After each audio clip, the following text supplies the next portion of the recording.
Yo!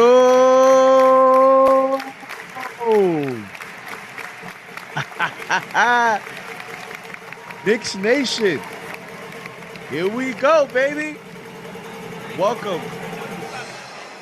to Game 3 of the Eastern Conference semifinals.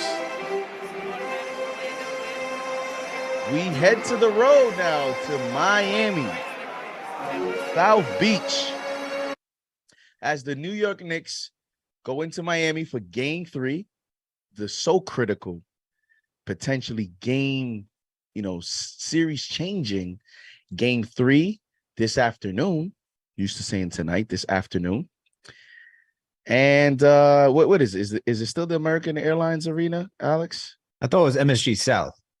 Oh, MSG South. So there you go. MSG South. We're going to call it MSG South today. And as you can see, we are ready to go. It is on the road. So, the Blazer has to come on. It's a business trip. And here we go. Alex, how are you feeling, man?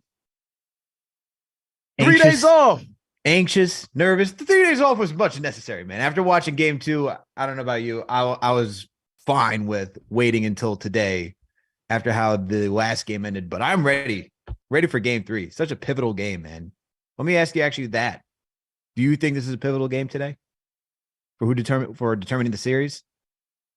Well, I went on with SNY New York Sports this morning with Dexter Henry. Shout out to Dexter. Did a great job. You did a great job. Appreciate it. Thank you. And, I talked about how Game 3, history says when a series is 1-1, the winner of Game 3 moves on to win the series 73.3% of the time. That is 162-59 in a best of 7 series.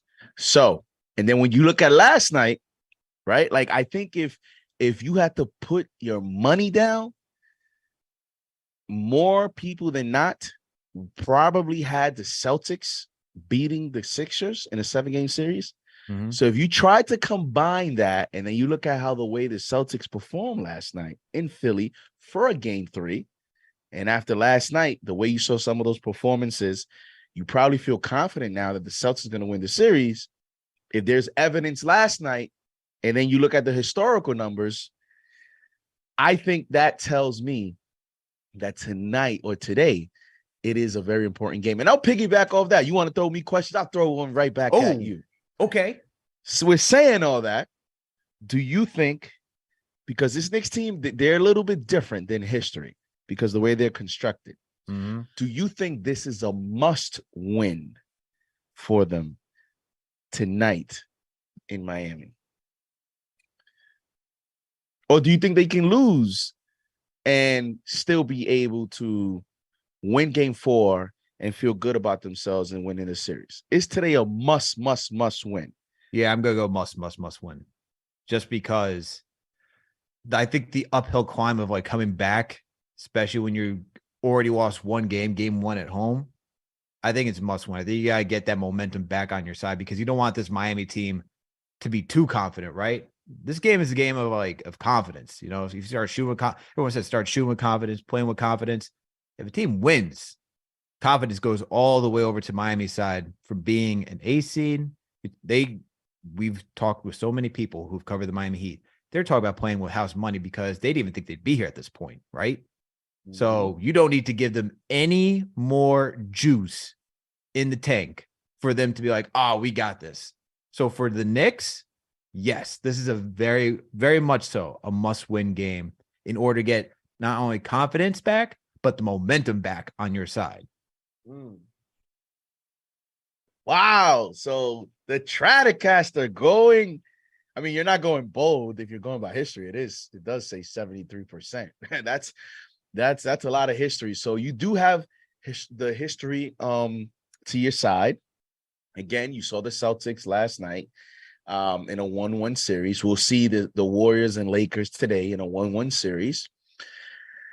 Man, it's tough to say, man. It's tough to say because obviously they lose today. Game 4 is a must win. It might be different because they have home court, so you still have that game 5.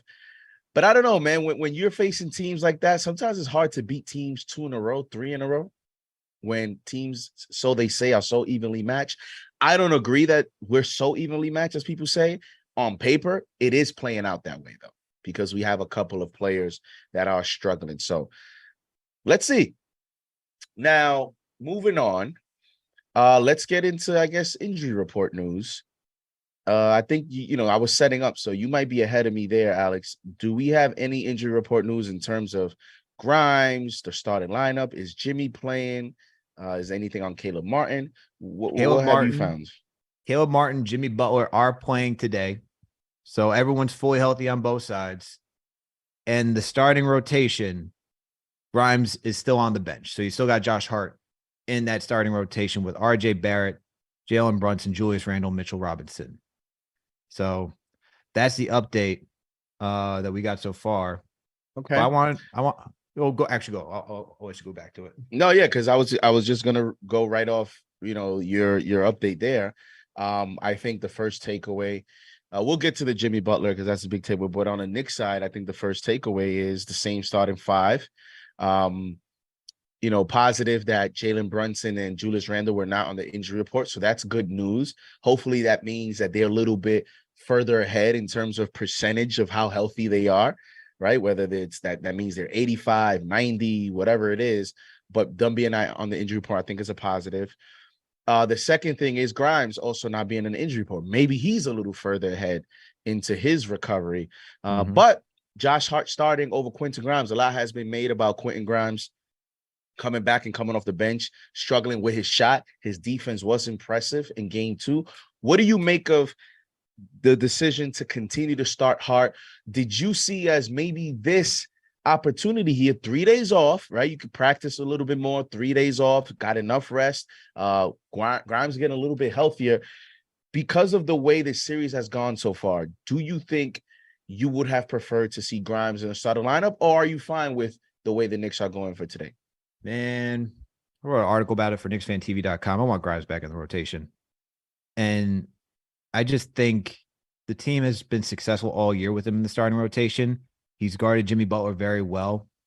Out of 16 shot attempts, Jimmy's only made 7, so he's shooting 43% around there.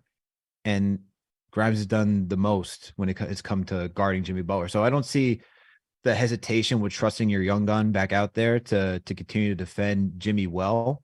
I understand the physicality once again with having Josh Hart out there, but I like Josh Hart coming off the bench because you see Quickly struggling. I think Josh Hart is like the Brunson effect for that second unit, where just a stabilizer. So I'd like to see him back.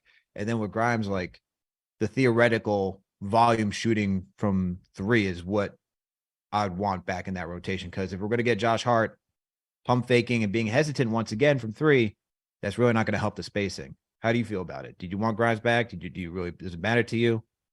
I want Grimes back in the starting 5, not only for Grimes, but for Emmanuel Quickly. I want Josh Hart playing more with Quickly. And I want Josh Hart's minutes to dip down a little bit.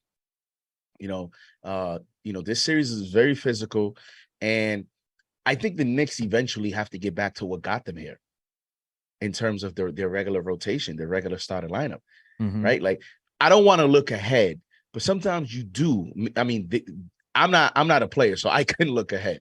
But when I look at, some of the matchups that you could have in the next round, if you advance, playing Emmanuel Quickly 9 minutes and Grimes, and now Grimes did get into the 20s because of the second half. He played all 12 minutes in the fourth quarter, so he got extensive minutes there in the second half, but it wasn't looking good there at first with the way that his minutes was going to end up at. So I think, if you want to reach your ultimate goals, which I think the goals have adjusted, right? You're this far. I think they're looking at Eastern Conference Finals, and once they get there, they're like, hey, we're here. We might as well aim for the finals too.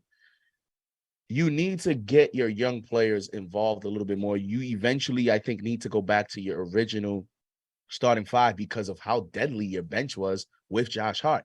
And I just think with Quickly, Hart playing with him can help, release a little bit of the pressure. He doesn't have to worry about doing additional things. He can focus on one area of the basketball court. I want to see that combination more. And then off the bench too, Hart gives you these second chance opportunities, and sometimes he can create a little bit of offense for the second unit when the second unit comes in and they struggle a little bit. When Grimes is coming in, if Grimes is not featured and he's just out there standing to shoot, but then he's only shooting 3 shots in 25 minutes like he did the last game, then how are we really making the second unit more dynamic is my question. So that's why I don't know that for the way this roster is constructed, that Grimes is actually better off as a bench player than he is off as a starter. Because I think as a starter, he can actually get more comfortable looks to start out. He can get into a little bit of a groove if they get him going. I just like Josh Hart because, again, I'm not only looking at Grimes, I'm also looking at the rest of the bench, the chemistry, and Emmanuel Quickley. Totally hear you on that, man. I totally hear you on that. So we move on to the next. Let's see. So we got over the injury report. We talked about how this is a must-win game. How are your emotions? How are you nervous? Are you confident? This game is in Miami. What are you expecting in terms of an atmosphere? What are your overall thoughts on like your feelings emotionally? How are you feeling as a Knicks fan? 1-1, we're right here. We're 3 games away. Are you a little nervous? Are you scared? Are you shook? I'm not shook. I'm a little nervous though. There's a little bit of like anxious, a little nervous. Not just because, like I said, this is a must-win game, man. I'm confident in the Knicks. I chose the Knicks in 6. But this isn't like the Cavaliers, you know what I mean? This isn't like that where you could just start bullying around the Cavs and you see how they just shrunk.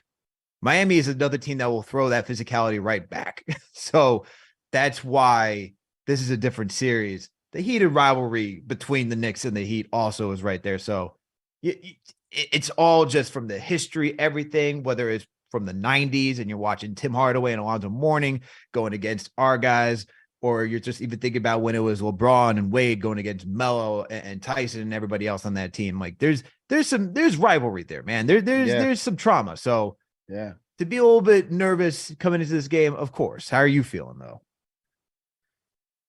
Do you see the blazer, man? Oh, I know you're all about business, bro. I'm feeling like this is a business trip. I'm ready to roll, man. I feel good, man. I just think, I think the Knicks will be hopefully be ready for the moment. I think being in Miami is not going to be as a hostile environment for them just because of the potential turnout. I am interested to see because I know the regular season playoffs is different. For the playoffs, you might see a little bit more Heat fans turn out. Because obviously, the Heat fans has their certain reputation. So maybe now in the playoffs, you see more Heat fans in Florida turning out for the team than maybe in the regular season game. So that's why I am interested to see how many Knicks fans do, in fact, show up. But I think they'll be ready, man. I think this is a game where stars have to perform. And speaking of that, we'll go in quickly into my 3 keys to the game. And, as they show there, the MSG South. Some of the fans, looks like a lot of Knicks fans for now showing up, but we'll get into my keys very quickly because game's about to tip off. Key number 1, star performance. And you see the star there. You see the emojis today. And Alex, star performance. What does that mean? Well, I'm looking at Jalen Brunson and Julius Randle. You look at yesterday with the Celtics. You look at, even Kevin Durant and Devin Booker in a must-win situation, how they perform. This is 1-1 game 3.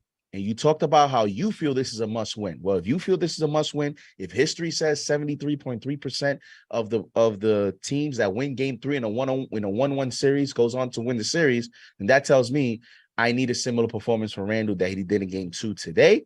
And I need Brunson to maybe get off to a better start, but to definitely finish off the way he finished off in game 2 and have a good game. So key number 1, when you go on the road, because you don't know what you're going to get from your role players and your bench players, your stars have to carry the weight.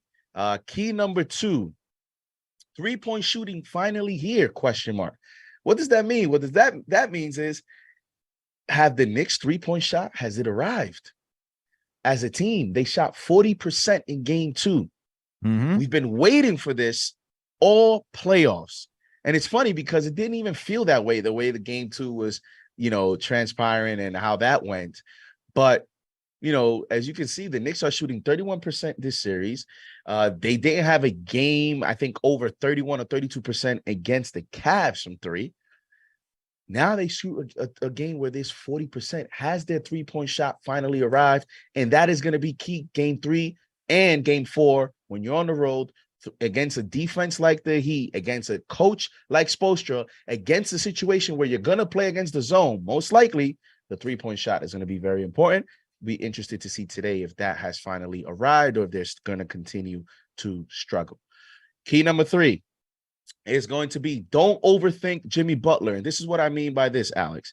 What I mean by don't overthink Jimmy Butler is don't do it too much. You can respect him, but he is like, we have to be careful about overextending our defense, about overcommitting, and forget about the role players. To me, I would use a similar mindset that Greg Popovich did, which then Steve Kerr mimicked. Steve Kerr took that from Greg Popovich when the Spurs used to play, Miami, and they used to play the LeBron teams, where Greg Popovich would, bait or try to bait LeBron into thinking more scoring mentality than passing mentality. Same thing Steve Kerr did with the Warriors, baiting or trying to encourage LeBron to think more as a scorer, allowing that, let him go off was their mindset. But we're going to take care of everyone else. To me, Jimmy Butler's coming back today. There's going to be a lot of energy around that. The Knicks have to be careful about over committing to him. I'm fine with leaving Hart on an island against Jimmy Butler, even in the paint. I'm okay with that. I don't want to do too much doubling. I don't want to do too much triple teaming and all that stuff. Look what happened in game 2. These players gained confidence from that. You have to, and now that you're playing in Miami, you have to be careful about respecting Jimmy too much. I'm not worried. It's not like Jimmy's going to come here today and shoot 8 threes. He's not like Kevin Durant or Devin Booker in the sense of that all-around offensive game. Now, he could go off. I would be fine with that as long as you protect and you take care of everyone else. Those are my 3 keys, Alex. Anything you want to add to it? Anything that sticks out to you? Give me your thoughts. I think with the Jimmy Butler one, I agree with that in the sense like you don't have to overcommit to defending him, right? I agree with you that you can leave Josh Hart, Quentin Grimes, maybe from time to time you show him a double, you blitz him just to frazzle him a little bit so that way you make him try to think on his toes a little bit more than usual throughout the course of a game, but you don't have to overcommit to him like he's, like LeBron James out here who could just impact the game in every single facet and just dominate, right? So the thing I will say about that, though, is that you still want to slow him down because the offense is going to run through him. Everything will be set up for everybody, all the role players, based on what Jimmy does.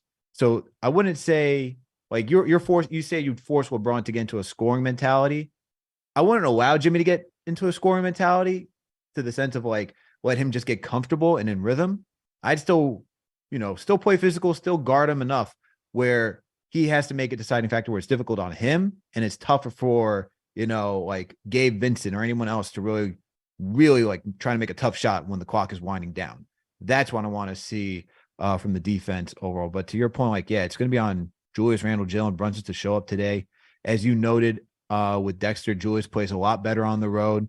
And for anyone who wants to get more information on that, our own guy, KFTV Max, wrote about that not too long ago. So you can go read that article and see how Randle is a better road player. So we should feel confident today, him playing in Miami. And then 3-point shooting, I hope it's turned around, man, because we need it. We definitely need it. And I want to see Quickly and Grimes being able to knock down the 3. That's the big thing, though. You know what I mean? Like we got 40. Yeah. We got good shooting from RJ, Randle, and Brunson. And Brunson, Randle, those are your top 3-point shooters.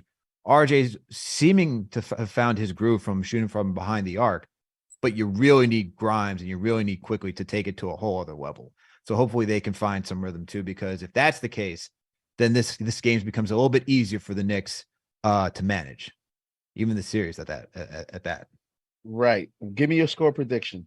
Oh my goodness. Man, I feel like this is gonna be a bloodbath, man. I feel like today's gonna be a bloodbath. I feel like the offense will slightly be there, but it won't really be there. I'm gonna go 101 to like 90. 105 Knicks win. 101-95 Knicks win. Nice. Okay. 101-95. All right. Who's going to be the player of the game? Player of the game? Yep. Brunson. As they show the starter lineup. All right. Last thing, I'll read this $5 super chat from Joseph Osordo, and I want you to stay on for this one, Alex, because it is a team accomplishment. Congratulations on KnicksFanTV for the Bleacher Report deal. Great move and bigger things on the horizon. My thoughts on that. Well, first of all, thank you very much. First, I obviously want to give the first thanks is to CP. CP is the one that is the pioneer. He's the chief.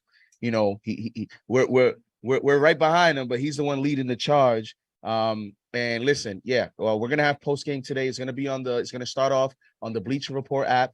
For post game, we'll still be on YouTube. But again, yeah, any additional exposure is great. Shout out to Bleacher Report for the opportunity to be on their platform for a post game show. I think that's big, and you never know. You start somewhere, you see where it can lead, and we go from there. So any small opportunity, any big opportunity, any opportunity in itself is a good step forward. So, and then thank you to you fans. Without you guys, Bleacher Report wouldn't be looking at KnicksFanTV at the end of the day. We could have here showing up, but right now we have over 500 and the game hasn't started yet. So thank you to you guys, to the fans, and to the day ones as well. So any last thoughts on that, Alex, as we tip off here shortly? Yeah, once again, just shout out to CP for setting up the foundation, man, the hard work and all the work that he puts in behind the scenes for getting KFTV where it is. And thank you to all the listeners for getting us here, because without you guys, as JD said, like, KFTV isn't what it is, getting these opportunities, but also, I don't know, I wouldn't be here if it wasn't for you guys too. So, and there we go. You know what I mean? So appreciate all of you for tuning in. And we got JD Breen on the mic. So, JD's about to kill it with play-by-play. And on that note, man, what's your score prediction? I'll get out of here. 105, 106, 102, 106, 102. Knicks. Okay. All right. All right. Randall. JD, I'll catch you afterwards, man. Got it. 7 seconds, 5 seconds. Randall, 3, 2, fades away over Bam. No good. Here come the Heat. Tough first possession for the New York Knicks. All right. Jimmy Butler in the paint over Barrett, and that's good. And Jimmy Butler scores on the first attempt. The Heat take a 2-point lead. Here comes Mitchell Robinson. It'll be turnover on the Knicks. That'll be an offensive foul.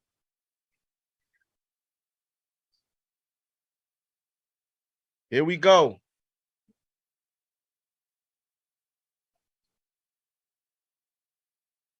Barrett is going to start defending Gabe Vincent. Brunson's going to be on Strus, and Josh Hart will be defending Jimmy Butler. The Knicks will have Mitchell Robinson defending Bam Adebayo. Bam in the paint, shoots a fadeaway right over Mitchell Robinson. That's a tough shot by Bam, and the Heat go off to a 4-0 start.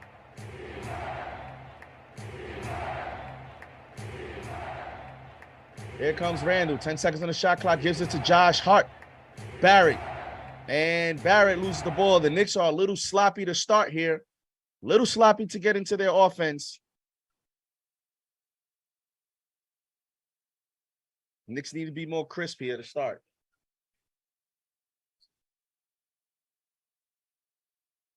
I don't know why I'm not getting the chat. Why am I not getting the chat? Gabe Vincent shoots a 3. No good. Here come the Knicks. I got it now. Here comes R.J. Barrett. 1-on-1 against Gabe Vincent in the paint. Shoots the lefty floater, and that's good. And the Knicks get on the board here. And here comes Strus. Strus shoots a center 3. No good. Rebound, Bam. Out the love. Gabe Vincent defended by Brunson. Now Jimmy Butler, 1-on-1 in isolation against Josh Hart. Here comes the double team. Butler shoots the fadeaway shot, and that's good. And Jimmy Butler is off to a quick start. The Heat go up 6-2. Here comes Brunson, one-on-one against Gabe Vincent. Brunson shoots the floater, no good. Here comes Butler. Knicks defense is on their heels. Butler goes in the lane. He misses. Rebound Hart. Here come the Knicks. Randall to Barrett. Barrett fakes. Barrett drives. Gives it to Josh Hart. Left-handed layup, and that's good. 6-4 Heat. 9 minutes, 5 seconds to go here in the first quarter. Whew. Gabe Vincent gives it to Jimmy. Jimmy gets a screen for Bam. Butler down the lane, gives it to Strus. Strus shoots the corner three, and that's good. And Randall was late there defending Strus. I don't know why. Why was Randall on Strus?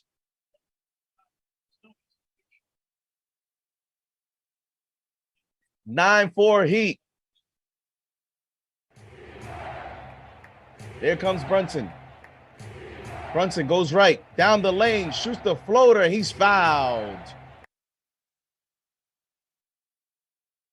And the Heat do not like that call, as Brunson will go to the free throw line for 2. Man. Knicks have to weather this early storm here. Got to hit these 2 free throws. Brunson shoots the first free throws up, and it is good. Here we go, baby. Here we go.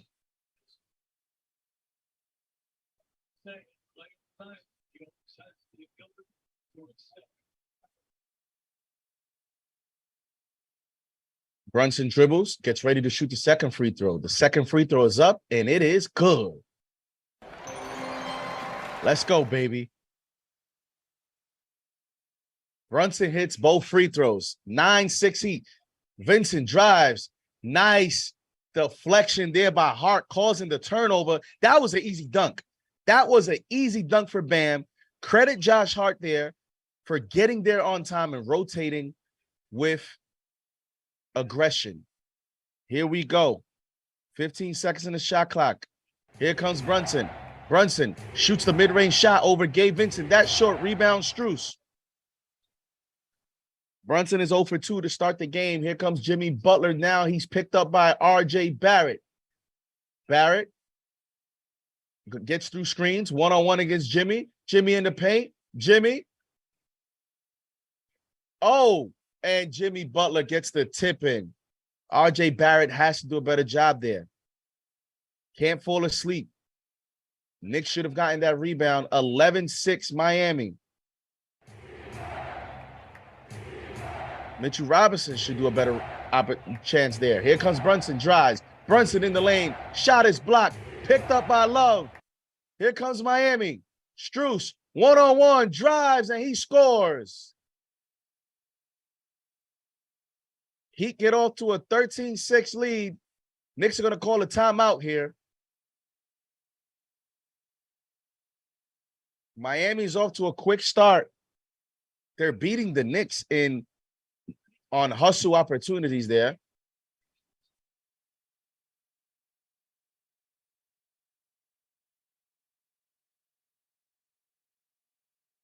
And that was good. That was good defense by RJ. But one of the things you learn as a young player is sometimes you play good defense, the player misses a shot, and you think that's it, that your job is done. Got to get the rebound, or you have to box out the player you just defended. Have to be careful. You have to finish. That's why coaches call that finishing plays.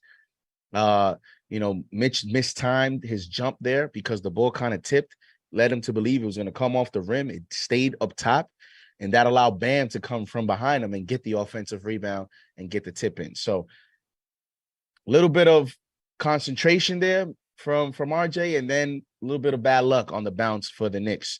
Knicks call a timeout.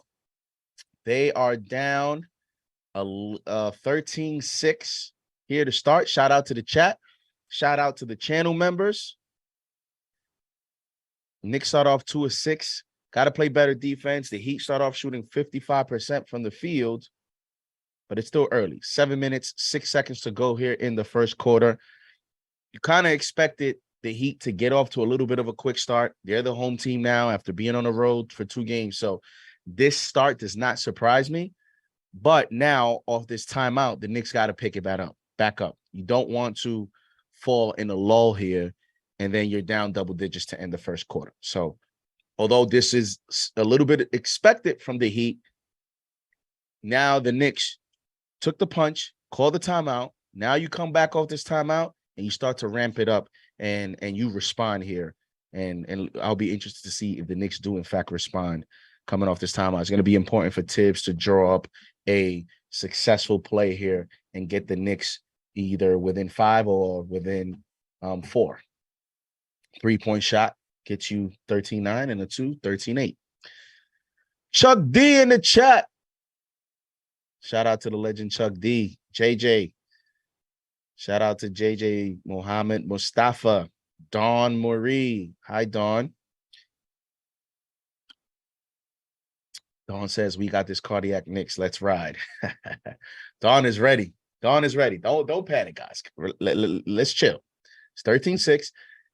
I just gave you the analysis. Now it's on them. Now they have to respond, right? Like now, okay, boom, boom, let's go. Eddie Suarez, shout out to you. KC, shout out to you. Rico World Peace in the chat. And Majesty Williams in the chat. Hope all is well. Hope all is well. It's early. And let's see how the Knicks haven't been operating offense too effectively, I think, to start out.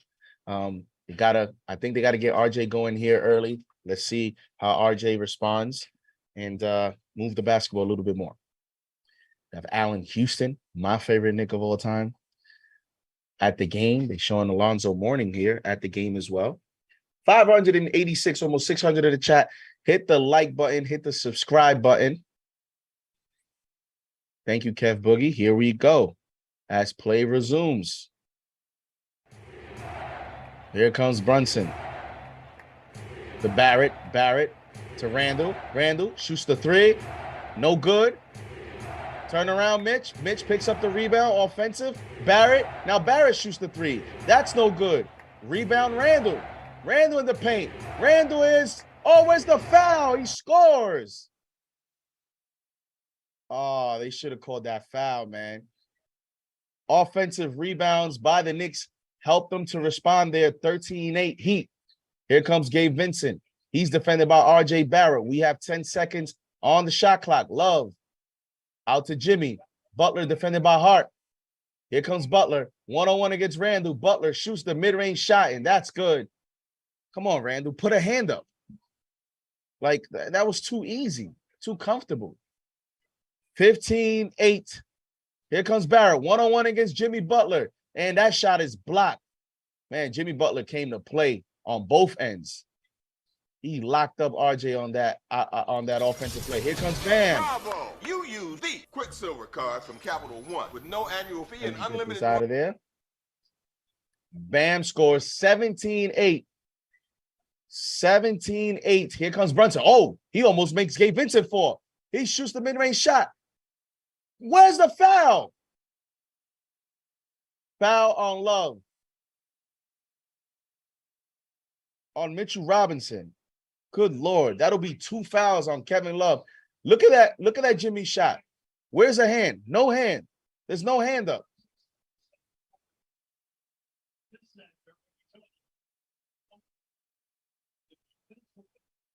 Here's what I said about RJ. He has to go through contact. Jimmy Butler's going to start out guarding RJ. Here comes Brunson. Brunson, 5 seconds. Brunson drives. Hart at the buzzer, shoots the corner 3. No good. You see, that's what I told you guys about. Oh, my God. The Knicks got caught sleeping on defense. 19-8 Miami. Knicks got caught sleeping. Kevin Love with the outlet pass. And the Knicks are down 11. Randall shoots the wild shot, gets the offensive rebound. He's down the lane. That shot is blocked. Mitchell Robinson with the tip-in. This archaic system. 19-10 Miami. Here comes Bam. Oh, where's the travel? Strus gets the ball. 1-on-1 against Jalen Brunson. Strus down the lane. Shoots the layup over Brunson.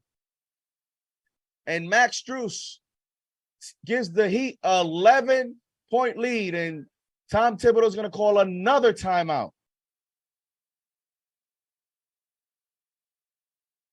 What adjustments would Tom Thibodeau make at this point? Does he go to the bench early? Knicks down 11. Tom Thibodeau understanding that, I mean, Jalen Brunson got caught like an NFL safety that doesn't know how to take angles on that one. Knicks down 11.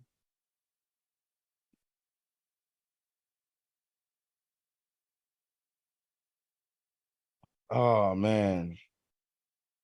Shout out to the chat. Shout out to the channel member 600 in the chat. Hit the like button. Hit the subscribe button. Knicks down 11. Knicks are down 11. And Tom Thibodeau kind of feels the energy from the Knicks.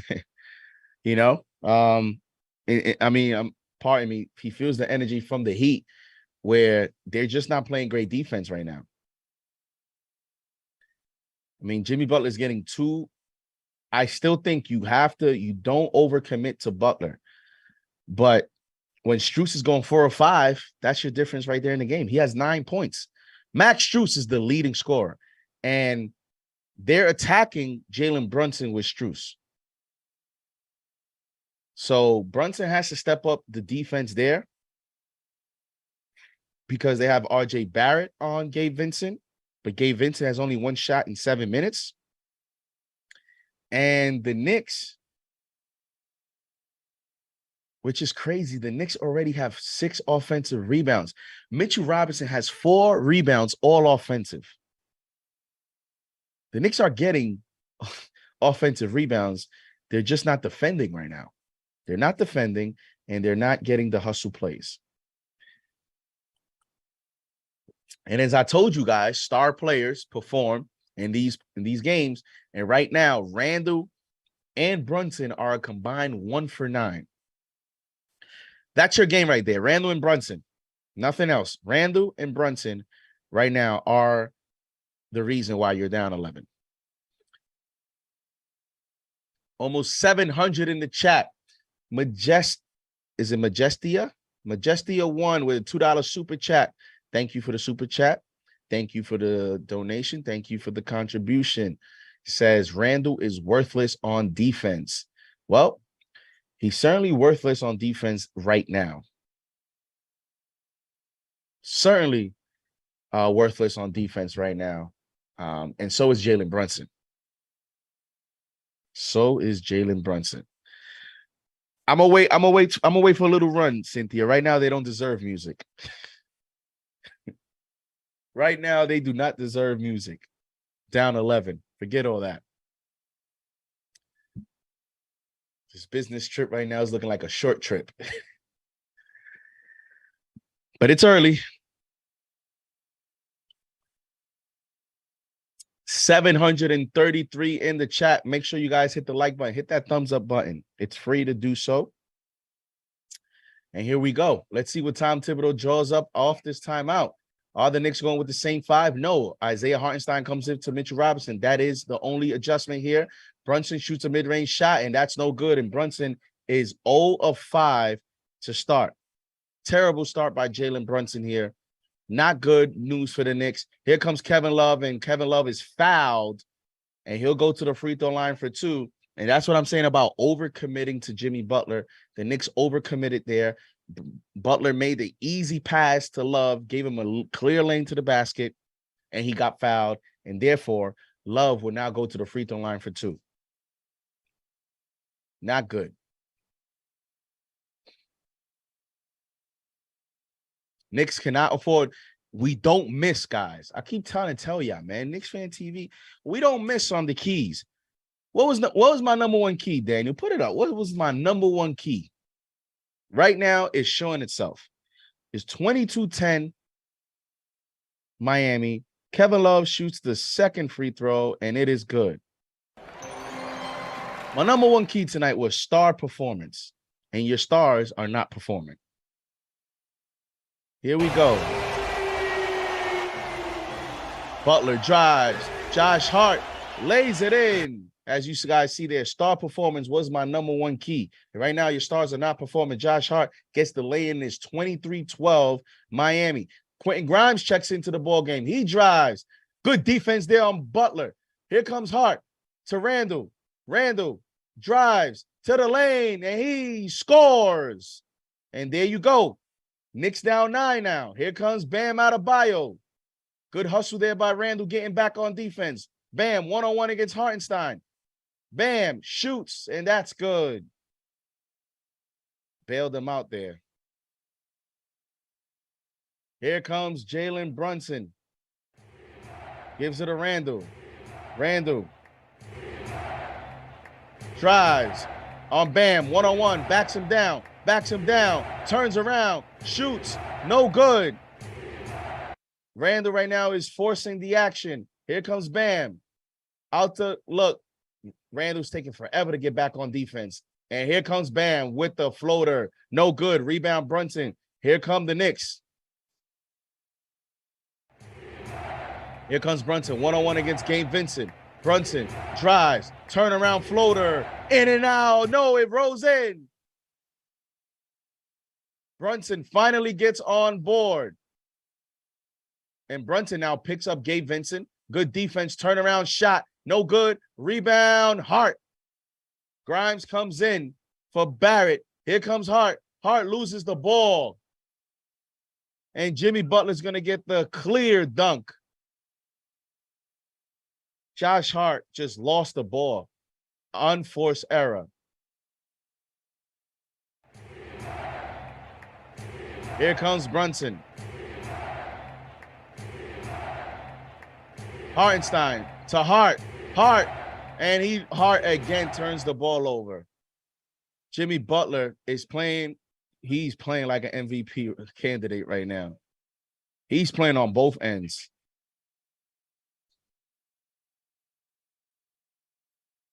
See how valuable Jimmy is.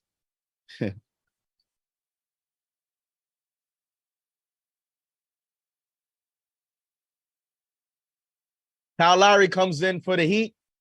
You have Lowry, Strus, Butler, Caleb Martin comes in, and Cody Zeller for the Heat.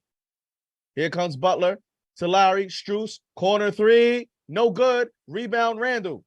Here come the Knicks. Down 11. Randall to Brunson. Brunson one-on-one against Caleb Martin. Back to Randall. Randall one-on-one to Kyle Lowry.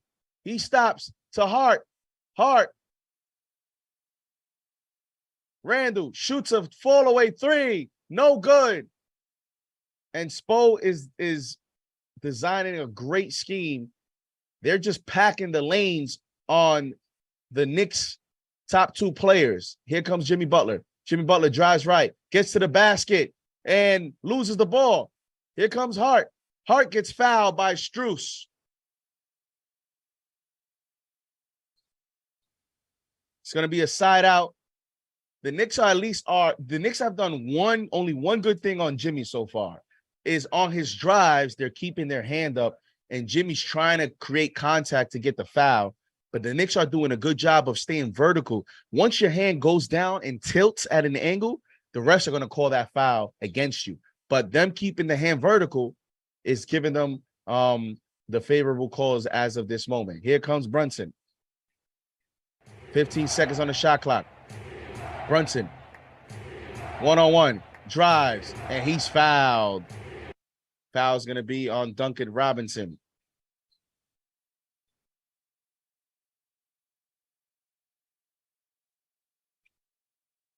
$2 super chat from Amazement 717 says Grimes has to be back in the starting lineup. I agree.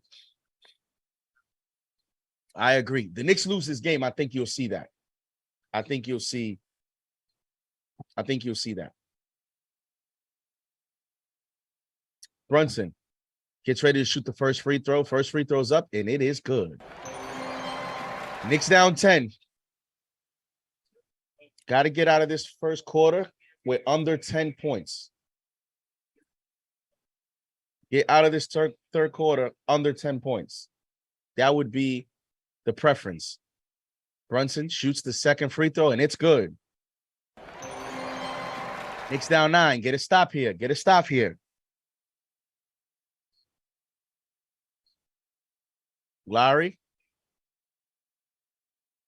picks up the ball right at the half-court line, so the clock begins. Here comes Lowry. Gets the screen from Zeller. He goes left, passes to Zeller on the pick and roll with the dunk. A pick and roll play between Kyle Lowry and Cody Zeller. The Knicks defense is not good here in the first quarter. Here comes Brunson. Brunson to the basket. Schuster, floater. Where's the foul? And wide. Count the basket. And Brunson is going to go to the free throw line for a 3-point play.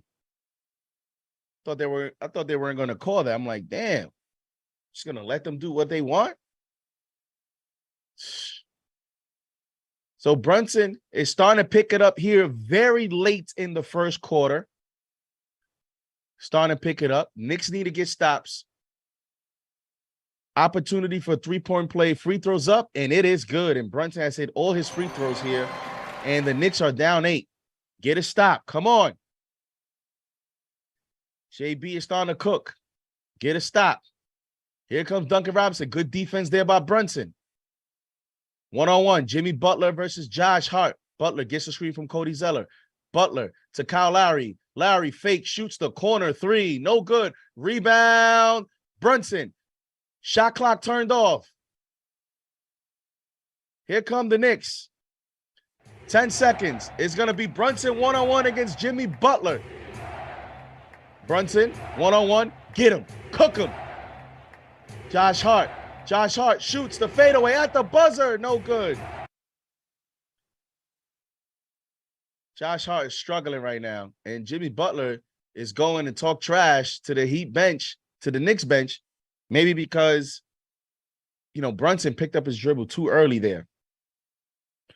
See, when you face a great defender, I don't like if you make a decision, and I don't know why this happens so much in the NBA. LeBron feasts on players that don't pick up the IQ when he plays defense in shot clock. When the shot clock is running down, those situations, he feasts on that. Players think that when the shot clock is turning off, right, and it's running down 7 seconds, 6 seconds, right when it gets to that point, sometimes they think that by starting to make juke moves that the defender is going to fall for it. Great defenders, high IQ players, the LeBrons, the Jimmy Butlers, the Kawhi Leonards, they don't fall for those because they know that's why the defenders, they peek at the clock. They know once it gets under 6 seconds, the offensive player is just going to try to juke.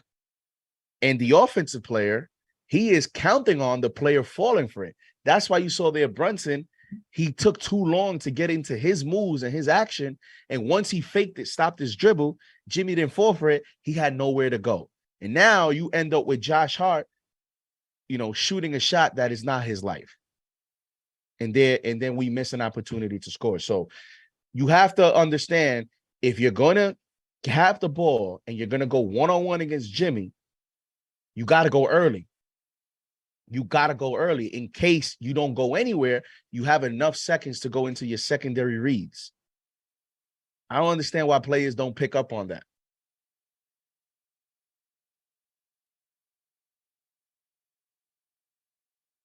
After 1, the Knicks are down 8.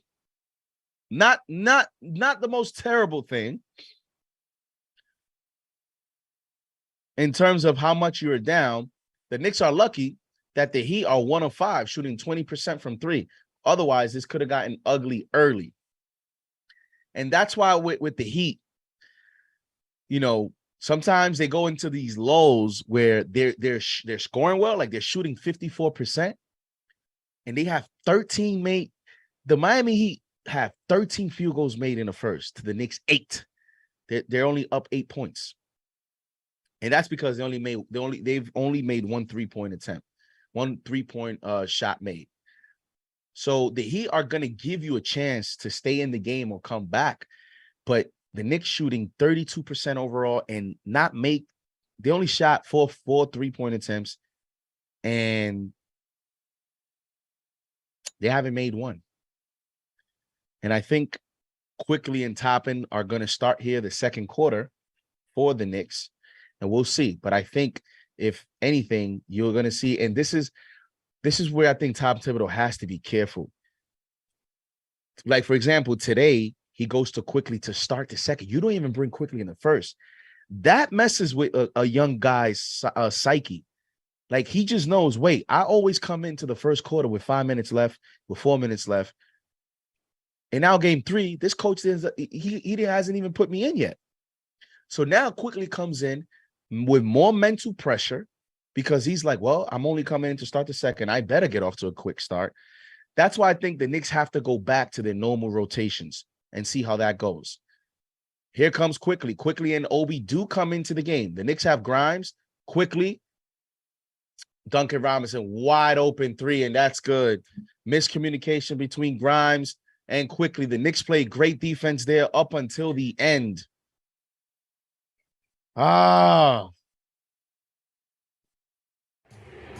Quickly out to Toppin fakes, Toppin under the basket, a offensive foul. So the Knicks start out, they give up a 3, and Obi with a turnover, and those are the type of things that'll get you on the Knicks bench quickly.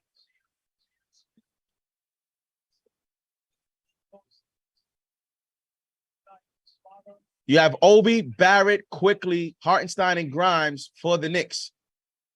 Here comes Larry to Cody Zeller on the pick and roll. Highsmith shoots the corner 3, and that's good. Terrible start by the Knicks bench. 35-21, Miami. Here comes Barrett. Shoots the left-handed floater, and that's good. 35-23, Miami. Come on, Knicks. Highsmith to the corner, and now the Knicks are just overcommitting. And Caleb Martin with the foul. Now the Knicks are just not playing well, and they're starting to show some leaks here defensively on these 3-point shots.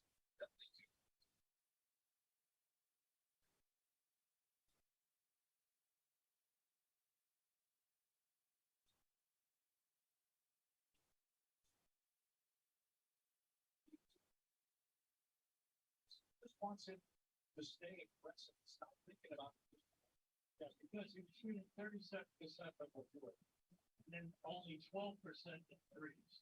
So that has been an handicap. Now, is that upsetting him? All in coaching staff does that when they talk to different. Caleb Martin, second free throw.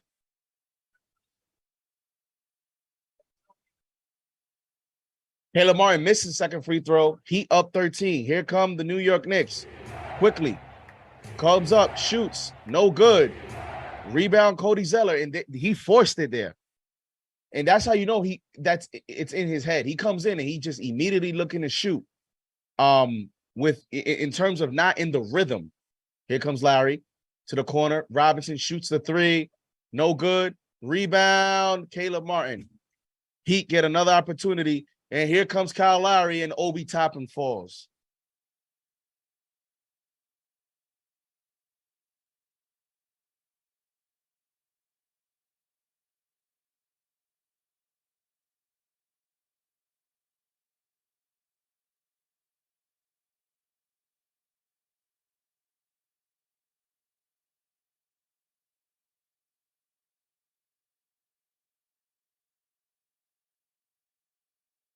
Thibodeau, they're telling the team that when they show hard, that could be dangerous, though, because as you see here in the second quarter, the Knicks are showing hard on picks, but is causing some leaks, some late rotations, and is giving the Heat some good 3-point looks.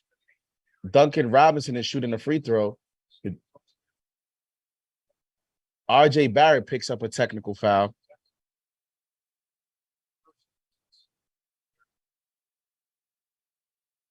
Oh, come on. They're going to call a tech on that? You got to be kidding me. Knicks down 14. Unbelievable. With the Venture X card from Capital One, you earn 2 times.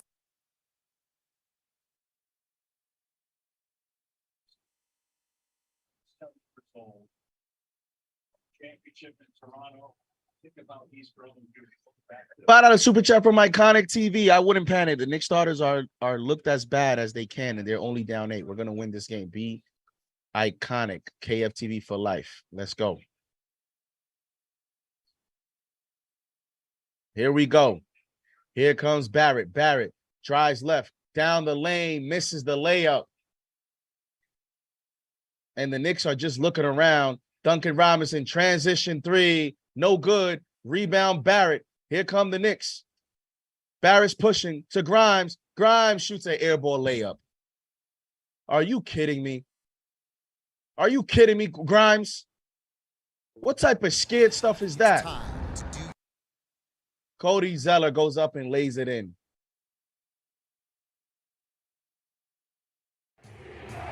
And the Knicks are going to call another timeout.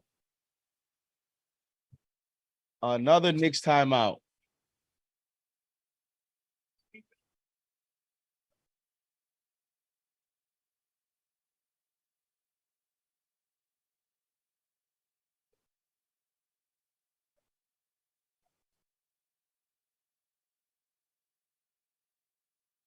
Oh, man.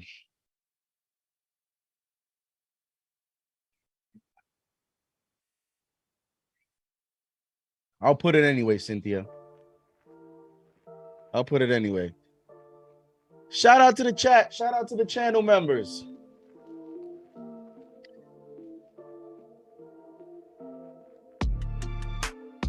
Knicks down 18.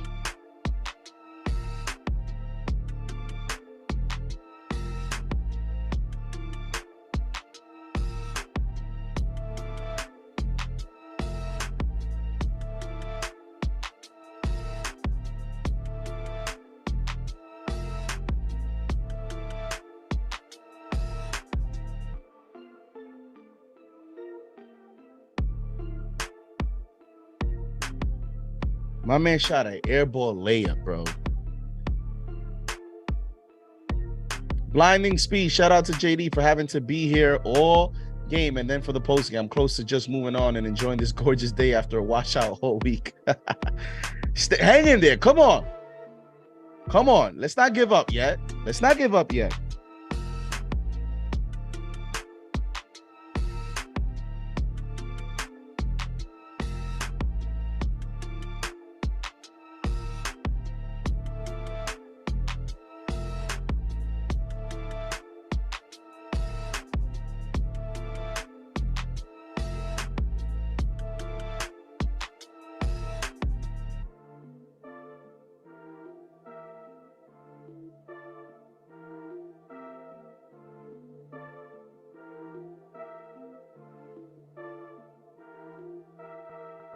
Oh, man.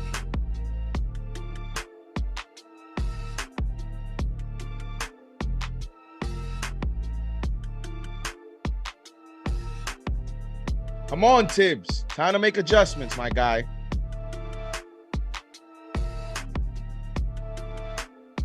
$2 super chat from Max Stubbs. Thank you for being a channel member. We look like the Washington Generals out there. We look like the Washington Nationals.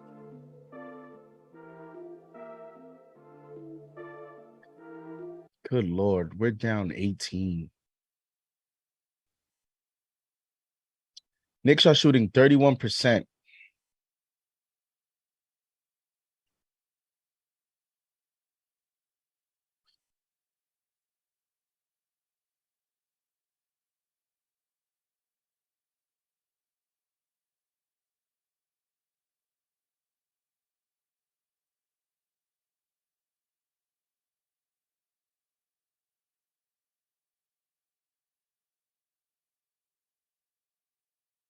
Man, this.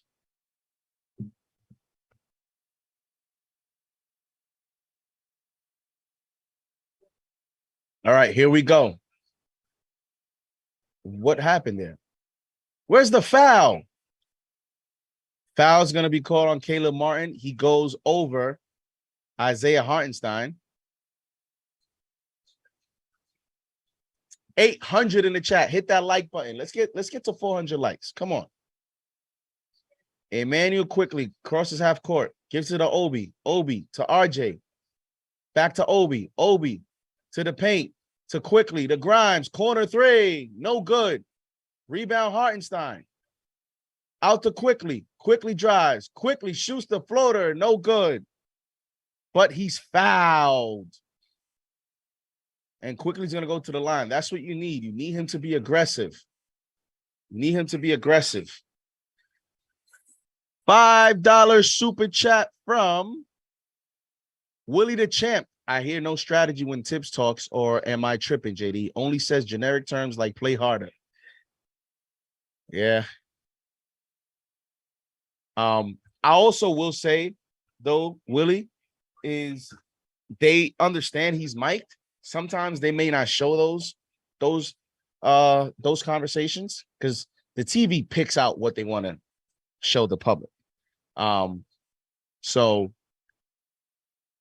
but yeah, you know, Tibbs doesn't say, he's not much of like a complex guy. He's very simple, straight to the point. Here comes Larry, 41-25 Heat. Caleb Martin, one-on-one against Obi. Obi gets beat, but he recovers. Duncan Robinson shoots a floater over Quickly. Good defense there by Quickly. Barrett gets the rebound. Out to Grimes. Grimes back to Barrett. Knicks have a little bit of tempo here. RJ shoots the three, no good. Knicks are just not hitting shots. Larry shoots the transition three, all net right over Barrett. The Knicks are not playing defense, man. And the Knicks are down 19 now. Here comes Hartenstein to Obi. Obi shoots the step back three, no good.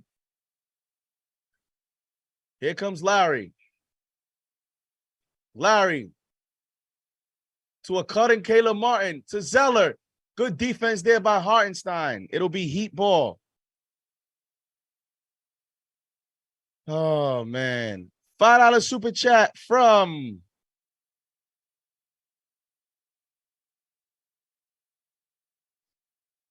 T73. When I seen Coach Bud was out, I was hoping performance like this would get Tibbs out of here. The team doesn't care anymore. Jimmy Butler checks back into the ball game. Butler one-on-one against Grimes. You see, now they're double teaming him, overcommitting. Duncan Robinson one-on-one against Bam. Bam shoots the fadeaway. No good. Rebound, Miami. Here comes Larry. Larry drives. Larry to Robinson in the corner. No good. Rebound Hart. Knicks got to take advantage of these Heat misses. Quickly shoots the transition three, and that's way off. The Knicks they just look slow. And here comes Grimes. Grimes, transition, goes up and lays it in at one. Get Grimes going. And a chance at a three-point play. Great job by Grimes there, hustling, not giving up. And T's, listen, I'm sorry to burst your bubble there, but Tibbs ain't going nowhere. Not after the, what's happened. He's not going nowhere. Bud was fired because they have a player like Giannis there, and they're scared to lose him. That's why he was fired. Nobody here scared to lose Randall. Brunson is not going nowhere, so there's no pressure from that standpoint to fire Tibbs if they don't win this series. I'm just being honest with you. All right. Grimes makes the free throw. It is 44-28. Here comes Larry. Larry shoots a wild shot. Picked up by, Martin. Martin spins down the lane, shoots, and oh my God. Caleb Martin just threw himself. But this is what happens when you're down.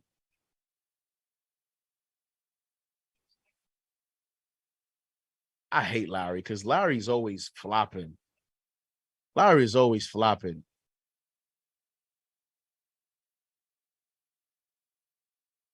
Caleb Martin is going to go to the free throw line for 2. $5 super chat from Master Mark. This is not rocket science. Eric S. is a better coach than Tibbs. Eric Spoelstra. Need of discussion. Or maybe he's saying end of discussion. End of this series. Tibbs will never change or adjust. $2 super chat from Moonshadow. Our youngsters have lost their confidence. They have lost major confidence. Emmanuel Quickly is absolutely lost. Absolutely lost. It is unbelievable. I mean, this guy's coming in only playing 3 minutes. Jalen Brunson checks back and Quickly just got benched. It's unbelievable. Brunson, Quickly is still in the game. I'm sorry. Quickly comes in. Okay, I like this. Play him with Brunson. Let's see if he gets going. Here comes Quickly to Randall. Randall fakes the 3. He drives and he throws it away. Another unforced error by the Knicks.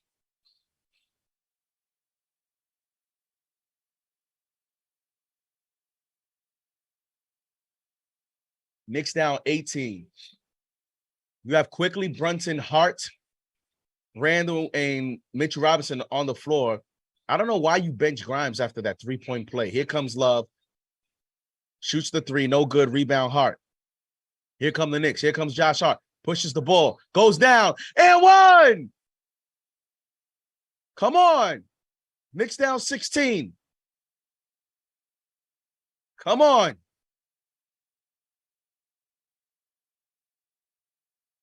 Josh Hart to the free throw line.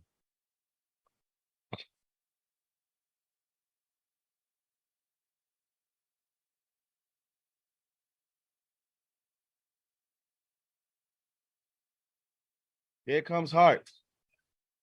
Gets ready to shoot the free throw. Hart free throw is up, and it is good.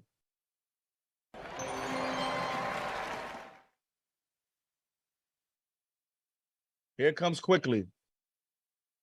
Defending Gabe Vincent, who's back into the ball game. The Heat have Adebayo, Vincent, Love, Butler, and Strus. Gabe Vincent shoots the 3. No good. Rebound, Randall.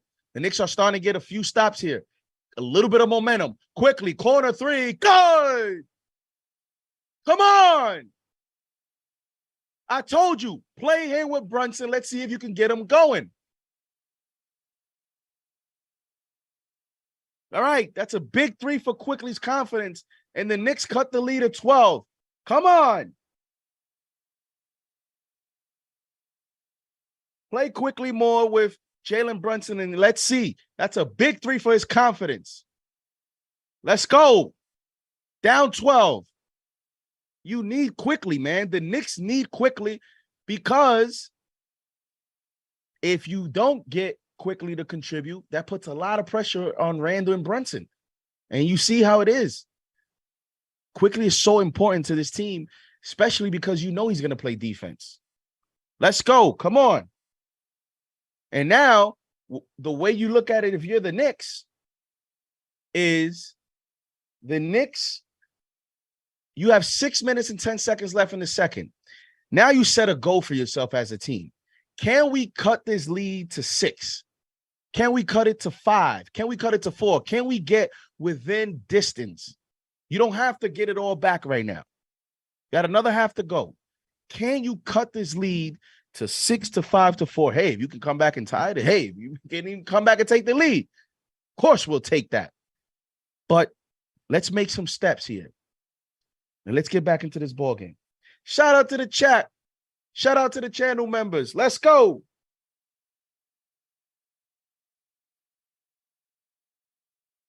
That's if I'm Tom Thibodeau, you don't even have to talk X's and O's during this timeout, right?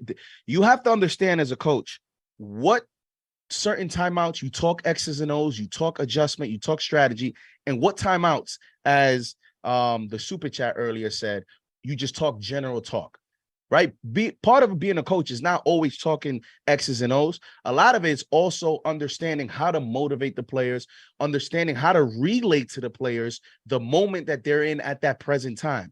The moment that the Knicks are in right now is they're down 12, and Tom Thibodeau needs to tell his players, listen, we got 6 minutes to go here. Let's continue to do what we've done in this run. Do not overdo it.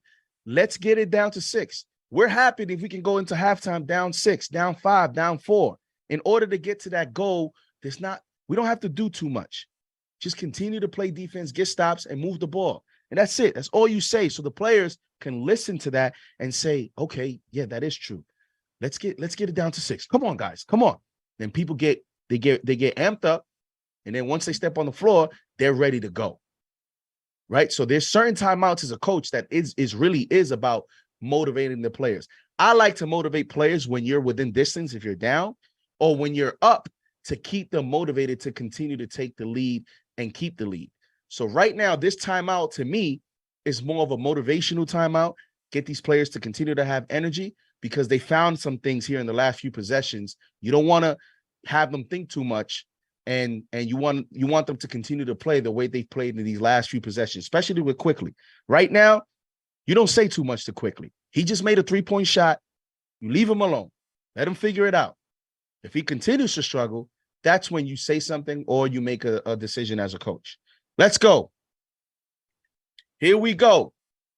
Play has resumed. Here comes Bam. Bam to Love. Knicks need to stop here. Quickly, good defense there on Gabe Vincent. Here comes Jimmy Butler, 1-on-1 against Hart. He gets the screen from Love. He drives down the lane to Kevin Love. Good defense there by Hart. Love backing down Hart. Love in the paint, shoots the floater right over Josh Hart off the backboard, and that's good. That's a big bucket there by the Heat. Here comes Brunson. So quickly shoots another 3. No good. I don't mind that. I did not mind that. He was feeling himself. I did not mind that. It sucks that he didn't make it, but I actually did not mind. It was within rhythm. Oh, good defense there by Quickly. Where's the foul? Good defense there. You see why you don't mind that? He just gave you effort on the other end. Here comes Brunson. Out to Quickly drives and Quickly travels. Shoot the 3. Just shoot it.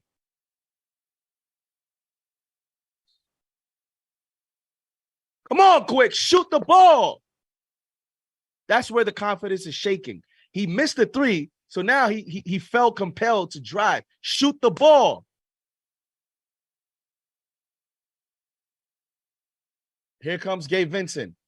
Butler gets the ball in the pinch post, 1-on-1 against Hart. Butler now is double team. Kicks it out to Strus. To Love. They swing it. Gabe Vincent in the paint. Back out to Love. Love shoots the long 3. No good. Rebound, Mitchell Robinson. Here come the Knicks. Brunson against Jimmy Butler. Brunson shoots the mid-range shot over Butler, and that's good. Knicks down 12 again. Strus.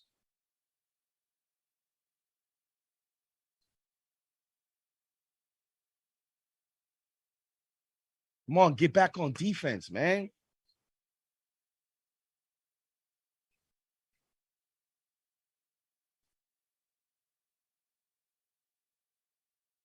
Get a stop here, Knicks. 19 seconds in the shot clock when the Heat inbound the ball. It is 4 minutes and 32 seconds left here in the second quarter. Good defense there by Quickly on Gabe Vincent. Here comes Gabe Vincent, 1-on-1 against Quickly. Out to Jimmy Butler. Butler drives. Butler. Good defense there by Hart. Back to Bam. Good defense. Love. Gabe Vincent, wide open 3. No good. Rebound. Bam, offensive rebound. Butler drives. Butler down the lane. No. And they're going to call a foul on the Knicks.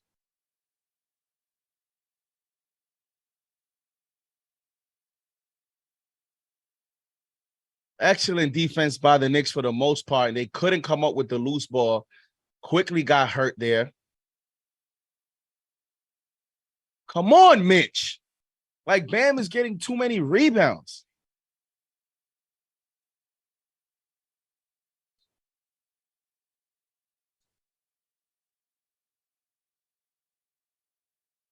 Bam has 3 offensive rebounds already. 3 of his 4 rebounds are offensive.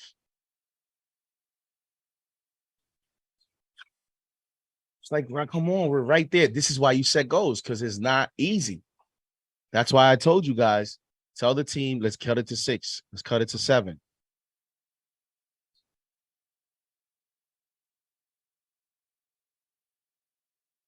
Randall's a step slow tonight.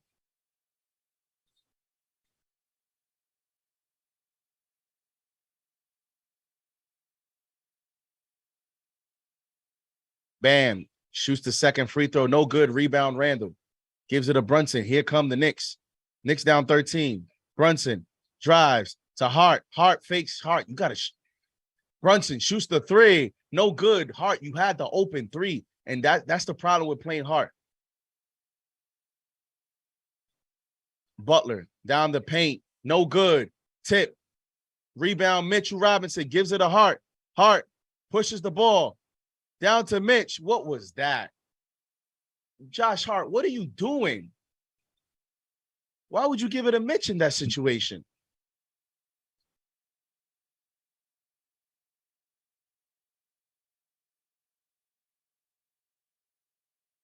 It's a dumb play by the Villanova product. That's not. Come on, Hart. Here comes Jimmy Butler, gets the screen from Love. One-on-one, he drives right to the lane, to Bam. Bam be having these illegal screens. Bam dribbles one-on-one against Mitch. Bam drives. Bam fakes. Bam, good defense there by, come on, Randall. Just letting, oh my God, wide open 3, no good. We're getting lucky that Love is not hitting these 3s. Come on, Randall. Quickly, wide open, 3, good. That's why I said, shoot it quickly. Shoot it. Knicks down 10. That is why quickly can't overthink it. Shoot the ball. Good job. Here we go. Here comes Jimmy.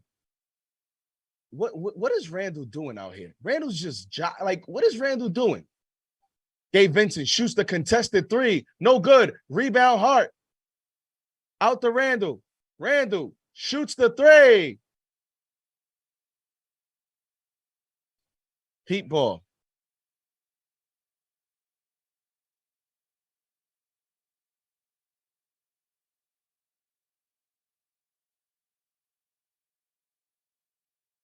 Here comes Miami. Butler drives left on Mitchell Robinson. Nice defense there by the Knicks. And he gets fouled and 1. It was nice defense until the end. Mitchell Robinson. The Knicks are doing a good job not falling for his fakes, but you can't tilt your body towards him. Right there, Mitch at the end, he goes right at him. Got to be careful there. Cannot lean your body you see how he leaned his body towards Jimmy? When Jimmy has his back, when Jimmy's like this, he's bringing the ball around. You have to understand that Jimmy Butler has to turn all the way around. There's no reason to go right into him. That's too early into the movement. You have enough time to square your body vertically into him. You don't have to go all the way.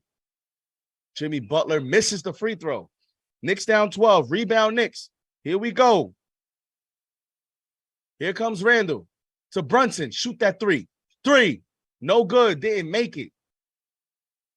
Where's the Knicks defense? Love to Lowry. Back out to Love. Love drives. Love to Bam. Down the lane. And they score. 53-39. Quickly shoots another 3. No good. You see that's not a good 3. He shot it further away. Butler loses the ball.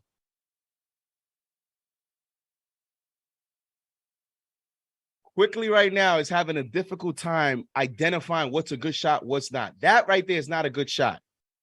That right there was not a good shot. He shot too further away, and he had another step or 2 in front of him to step into a better shot. So that's where the Knicks are off this game right now. They're not identifying quality shots, and they're definitely a step slow on defense in rotations. Here comes Brunson. Brunson one-on-one against Gabe Vincent. You see right there, Brunson had the shot, and then he stops to Hart to Randall, and now they're gonna get a worse shot. Brunson had a good mid-range shot, didn't shoot it. Randall to the corner. Barrett, that's an open corner three. No good. Where's the foul? A foul's going to be called. And Jimmy Butler looks 100% healthy to me.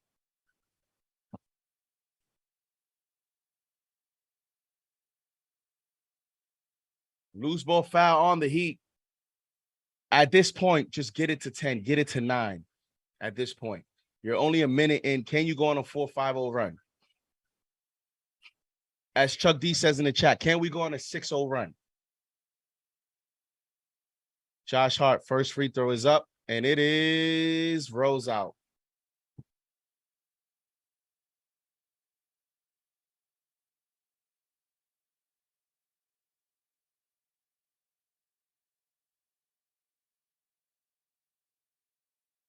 Josh Hart, second free throw is up, and that's no good. And the Knicks get the offensive rebound. Randall gets the offensive rebound, and Randall's fouled. Oh, the foul's inside? Who's the foul going to be on?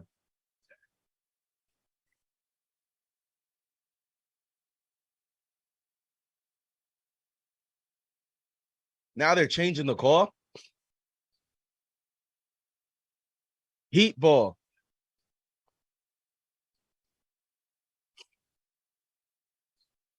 They're calling it an inadvertent whistle. So they didn't mean to call that. There was no call, I guess.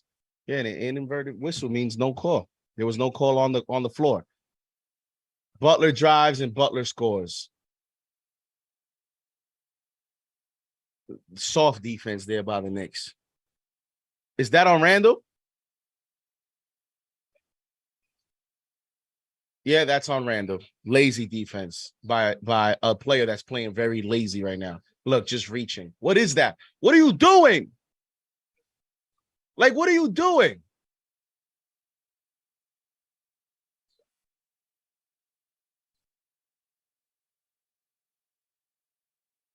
Butler shoots the free throw, and that's good. 56-39. Here comes Brunson. 45 seconds to go here in the second quarter. 15 seconds on the shot clock. Gets the screen from Barrett. Brunson one-on-one against Highsmith. He drives in the lane, shoots the floater, and one. Chance of the three-point play. Come on.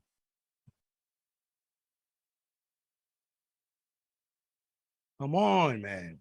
So Brunson's starting to cook. We need everyone else to catch up. You see, going early, attacking early, not spending too much shot clock. Knicks got to get into their offense early. They need to attack early in the shot clock.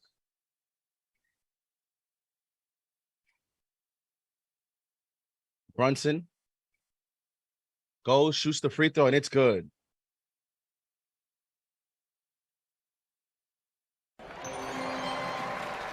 Martin, one-on-one against Brunson, gives it a Bam in the paint.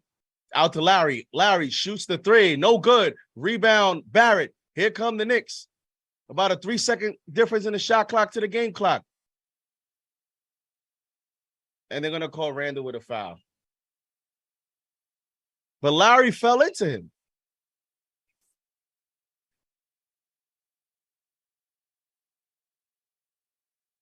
But it's like you have to.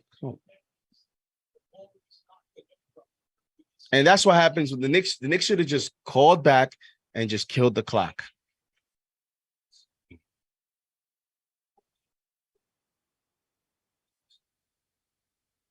Over 800 in the chat. Let's get to 400 likes. We're up to almost 300. Let's get to 400. 20.5 seconds to go here in a second. Knicks down 14. Larry, first free throws up, and it is good.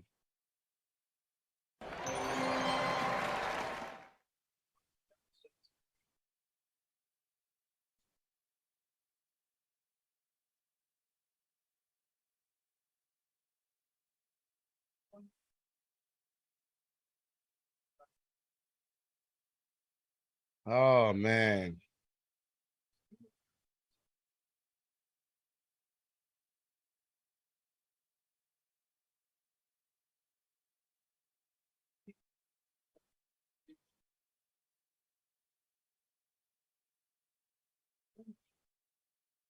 57-42. $2 super chat from John. What is Randall actually good at?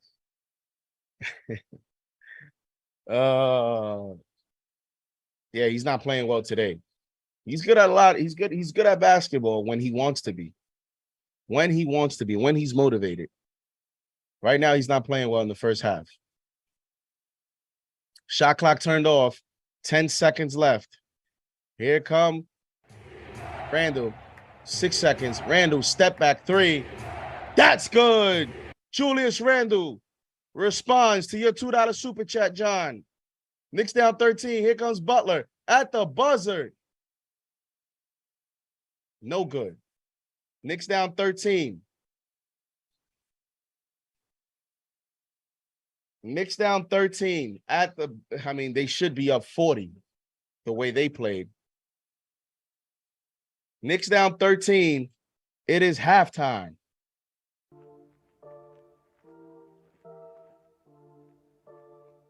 Oh, man.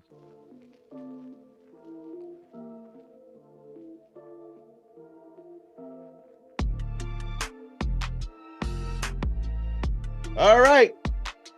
After 2, Knicks down 13. The New York Knicks are shooting 34%, an atrocious 34%.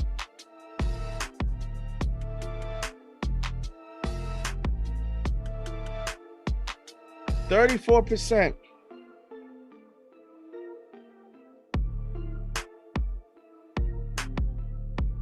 3 of 17 from 3, 17% from 3. And ironically, your best three-point shooter in the first half is Emmanuel Quickly, 2 of 5. 2 of 5, and he's your best three-point shooter in the first half. That is not good. The Knicks right now.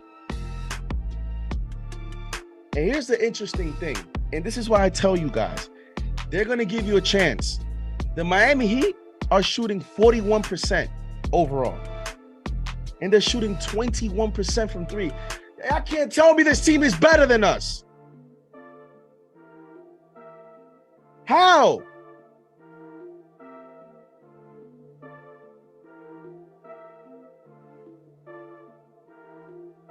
Come on, man.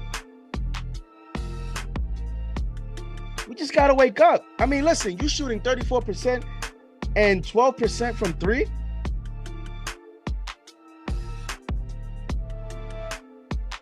%12 from 3.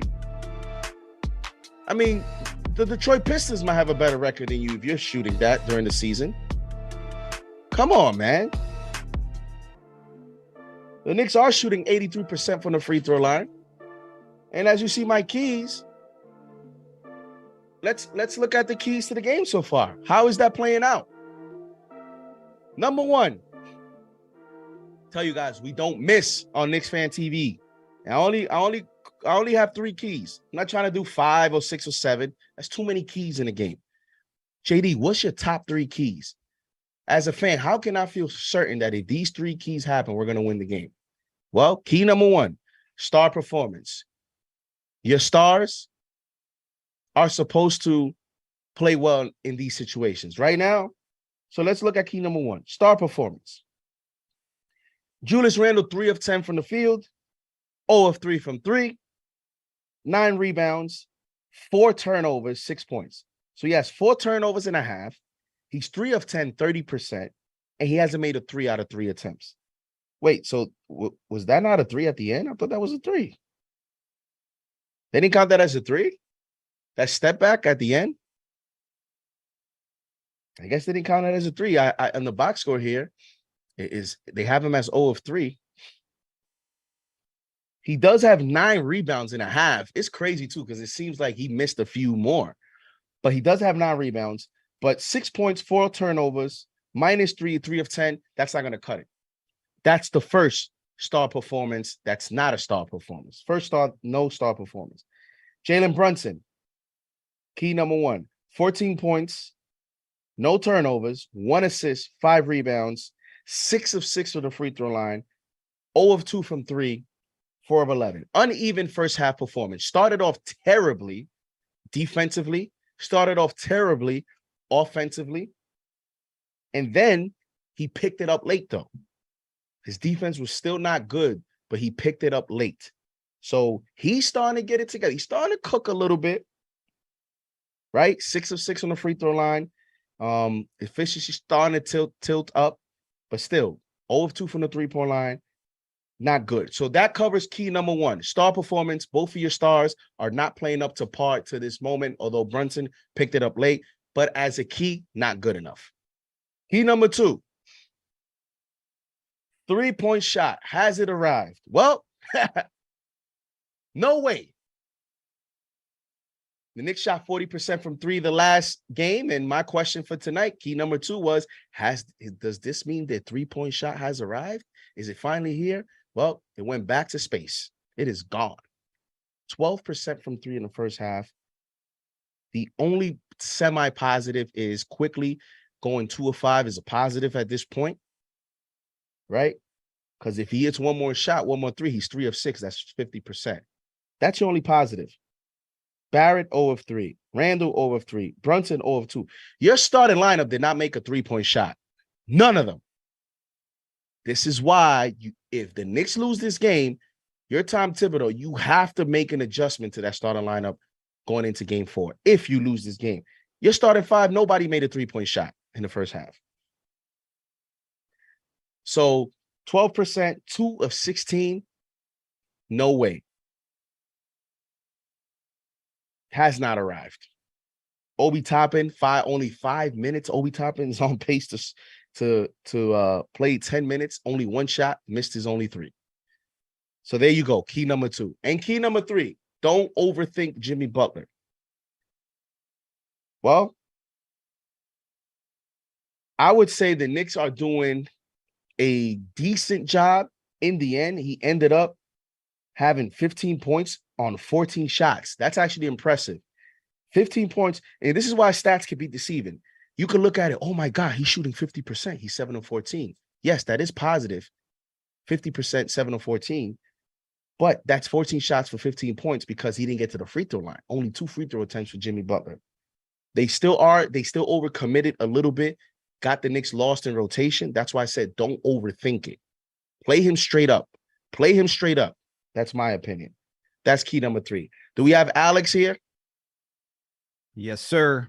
I am here. All right, Alex, let me just read these couple super chats before I lose them. Moon Shadow with the $10 super chat. Thank you, Moon Shadow. Thank you for being a channel member. JD, I ain't worried. This will be a tale of 2 halves. We win by 20. Book it. Whoa, that's bold. Not winning, but win by 20. That's bold. You know, that is very bold. Down 14 to win by 20. That's a crazy turnaround. But hey, I'll take it. But I think more or less you probably just meant we're gonna win. 900 in the chat. Let's get up to 400 likes. John with the $5 super chat. Thank you, John, for the super chat. He says, not shocked. Heat offense is clicking. Only players playing defense out of the starters are Hart and Brunson. Our best defender, Deuce, is on the bench. Yeah, it gets to a point you're gonna have to start thinking of. I would say I understand why Tibbs didn't do it, only because Quickly picked it up a little bit there offensively. That probably gave him enough he did do enough for him to continue to play. But the Knicks gonna have to think of doing something if this continues to go the way it is. Max Dubs with a $5 super chat. Thank you for being a channel member. He says defense can't keep leaving their feet closing out on shooters and not putting their hands up to contest in the paint. Just got to hit shots. Let's go Knicks. Thank you, Max Dubs. Mr. Trataros, the Stratocaster. Don't have much more to say to lead on to it. Give me your first half thoughts. Knicks down 14, 58-44. Where are you looking at as a reason why the Knicks are down 14 after 2 quarters here in game 3 in Miami? Well, for one, they're being out hustled. Miami's just coming in with more effort, man. Like when it comes to rebounding, when it comes to just the getting the ball back. I mean, look, Knicks have 30 rebounds. Miami Heat has 28, but every single possession that Miami's been hitting on is because of that extra effort, right? Just go look at Cody Martin when he went to just go chase to go get that ball out when it could have been Randall's, right? It's just stuff like that that you cannot allow to happen in a game 3 situation like this. You're already down. You got to match Miami's intensity. They're just coming out aggressive. They're trying to get to their spots, and they've been doing that. Another thing that they've been doing, they've been stopping the Knicks from getting to their spots. They did it in the first quarter very well. The Knicks tried to score on the inside. They weren't really getting to their shots. And then from that, it just led to Miami being able to bounce back and just get out in transition and get to their place on the court and just score, man, easily. And it's been very aggravating just watching that happen. Thankfully, you see Brunson starting to pick it up. So he's been able to get us some points to keep us in this game. But the other thing for me, man, is just shot selection or lack thereof. Like Josh Hart, once again, pumping when you have open shots. Take it, man. Like, take it. Just take the shot. Like, at that point, like, it's a decent shot. It's just hesitating too much. Or like with Quickly, he's taking shots that he shouldn't be taking. His third shot is the one I'm like, that's the shot you should be taking. That pass from Randall to find him in the corner. I'm like, there's a shot. We didn't need you to come rushing down, take a pull up mid-range jumper off the rip. We didn't need you to come down and take a 3-pointer without passing the ball. Like that, those type of shots are just hurting us. And he did another 3 like that again. I'm like, we don't need that, man. As CP would say, we don't need that. We have to be strategic in where we want to get to our spots. And that's the biggest thing for this Knicks offense, man. That's what's probably been the most frustrating thing, is the lack of being confident in their own shot making, especially when it comes to Hart. And then just some boneheaded shots, man. Just some boneheaded shots. Don't need any of that. It's going to put us in a hole. You're muted, bro. You're muted. Made this comment here. I want to pick up on it in the chat. Let me see. I saw a comment there, but I wanted to highlight who said it. I lost it here, but the comment was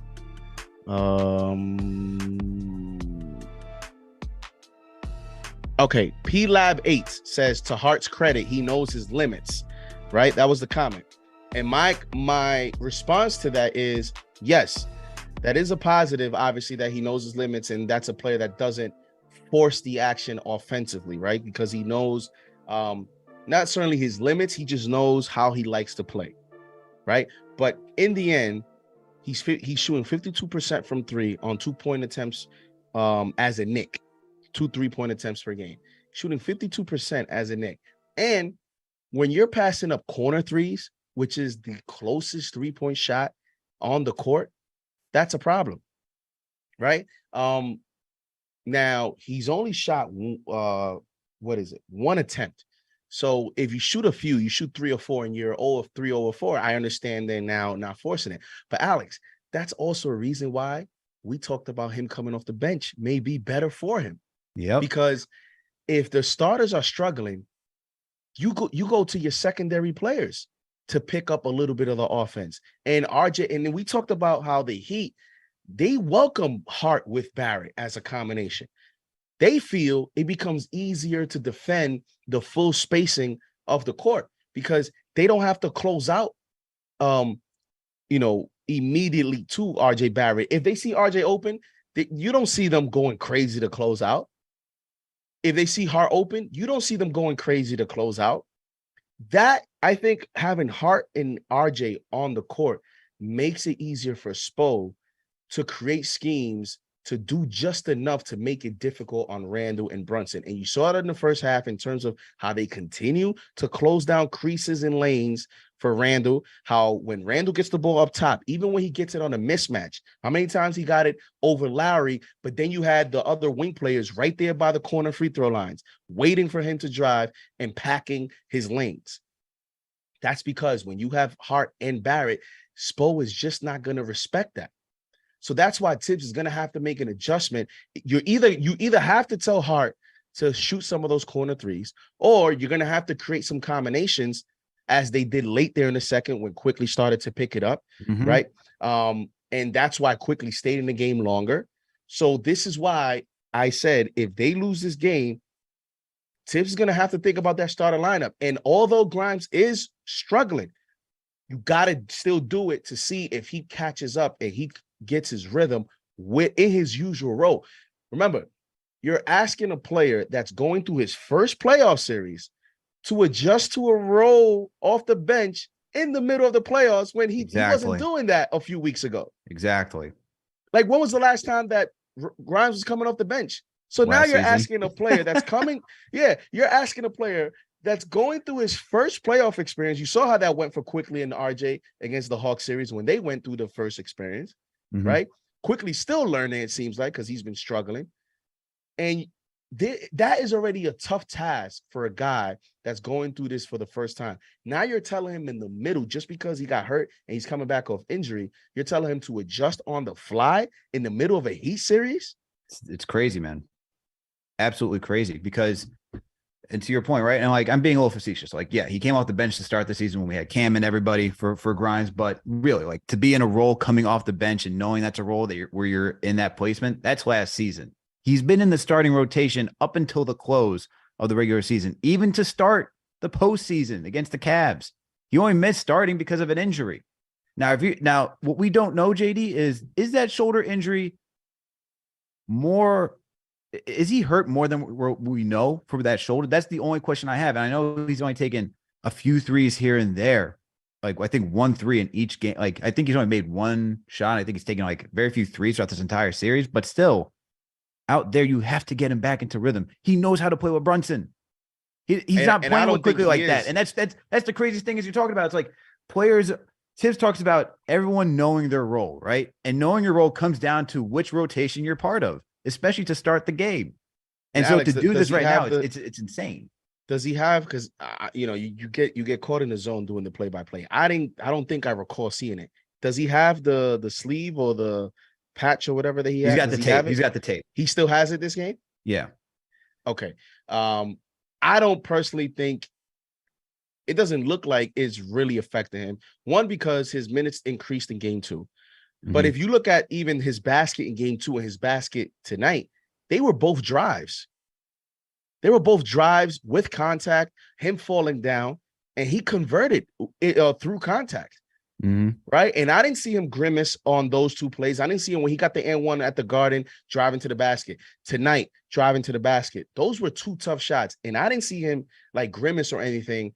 I just think it's just a player going through the first, because you saw before the injury, he was struggling. Yep. So I just think he's good enough to, he's healthy enough. He's just struggling. And this is what, people thought when Hart was here at the beginning that was going to happen. It never transpired that way, but a lot of people thought Hart was going to eventually be a starter. And now Thibodeau got his first opportunity to do it. And I think right now he's just has stayed with it. Real quick, who is your biggest disappointment in the first half? My biggest disappointment? Oh, man. It has to be either Randall or RJ, man, just because of how they've been performing throughout this series. And I'm probably going to lead a little bit more towards Randall just because he's got 3 personal fouls. I think defensively he can step up a little bit more, but offensively, he's only 3 for 10 from the field. Solid rebounding, I'll give him that. But offensively, that's been where we need him, especially in this type of support. So I'm looking for Randall to get back into rhythm in the second half because he's supposed to be that other guy that draws the double team, right? So what are you doing? You see what I said? Overthinking. Key number 3. They overthink. You got Butler is defended by Randall. Randall has like 30 pounds over Butler, and somehow we feel the need to double team him. Max Strus, open 3. And just like that, Knicks are down 61-44. Barrett, 3, good. But Barrett responds, but it's supposed to be 58-47. Thank you, Alex. We'll see you on postgame on the Bleacher Report and YouTube. Thank you very much for your first half thoughts. Second half has resumed, and here come the Heat. 11 minutes to go here in the third quarter. Bam gets the ball. Brunson's defending Strus. Strus gets the ball. 4 seconds left. Strus, a contested 3, no good. Rebound, Randall. Here come the Knicks. RJ down the lane. That's a tough shot. And one. RJ Barrett with 5 quick points to start the second half. Knicks down 12. Here we go.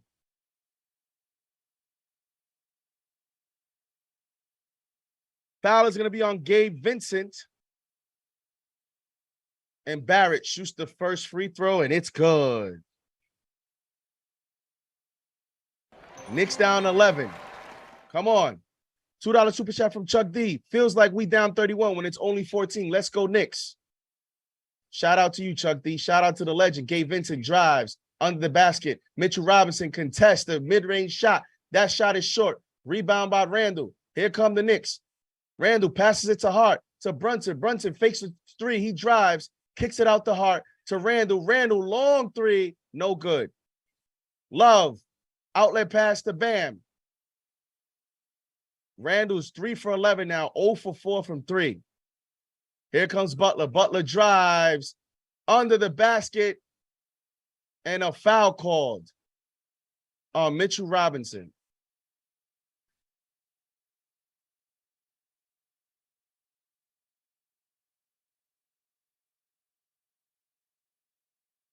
Robinson doesn't look right. Is he limping?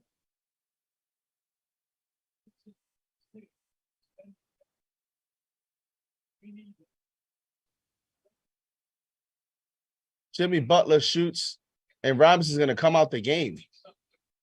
Robinson is limping to the bench.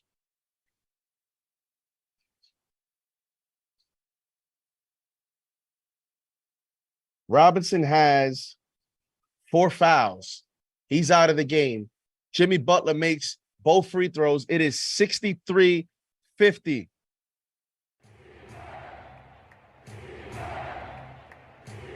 Brunson backs down Gabe Vincent. Out to Hart. Hart fakes the 3. Hart drives. Hart spins. Off the backboard. No good. Rebound, Strus. Here come the Heat. Jimmy Butler, defended by Barrett. Barrett, good defense there.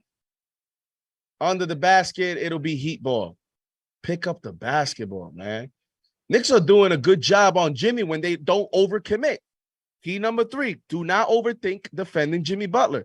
They're doing a solid job. Thank you, Mo, for the $2 super chat.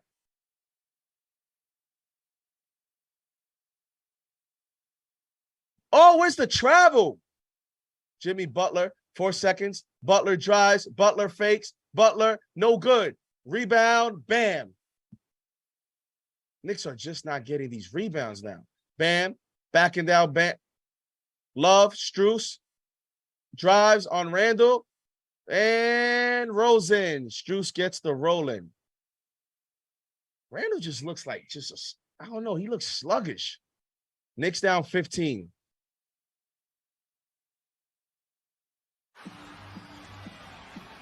Brunson shoots the mid-range shot, and that's good. Jalen Brunson, Knicks down 13, 65-52. Jimmy Butler crosses half court. He's defended by Josh Hart. Butler drives left. He stops. He's at the three-point line. He goes right, gets by Hart at the rim. No good. Good vertical defense there by Hartenstein at the rim. Randall, one-on-one against Kevin Love. He backs him down. He squares. He spins. He shoots off the backboard. No good. Love loses the ball. Hartenstein to Barrett. Open 3. No good. And look, Randall's just laboring. Oh, my God. Strus wide open. No good.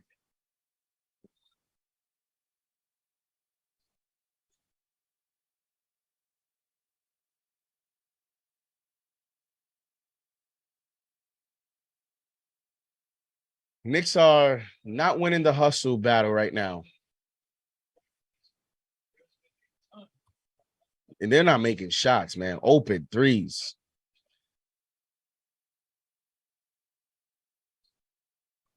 Strus inbounds it to Gabe Vincent. Vincent to Butler. Butler to Love. Rotating to Gabe Vincent to the corner to Strus. Shoots the three, and that's good. You see, they're overcommitting. They're letting these three-point shooters shoot, man. Brunson shoots. Mid-range shot. No good. Rebound. Love. And Randall is just jogging. Here comes Jimmy Butler. Butler fakes. Butler. And Butler's Bam is fouled by RJ.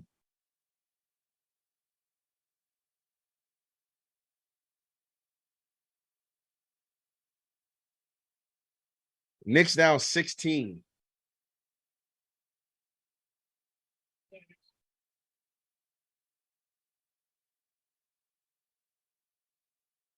And now a technical foul called on Josh Hart. Knicks are just unraveling here.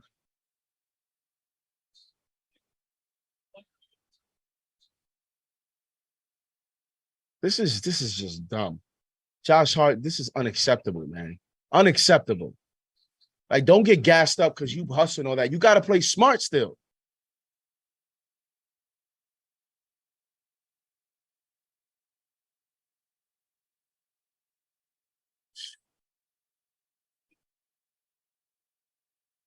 They missed the foul. I get it. They missed the foul on Bam. $10 super chat.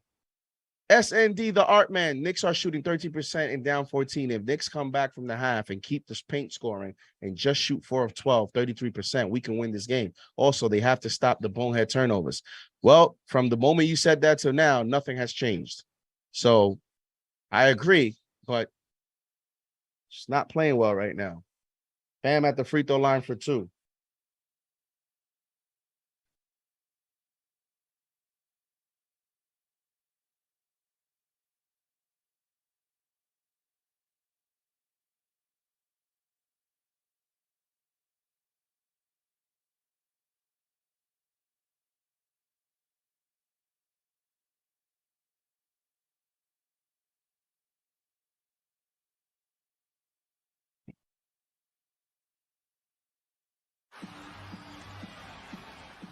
Here comes Brunson.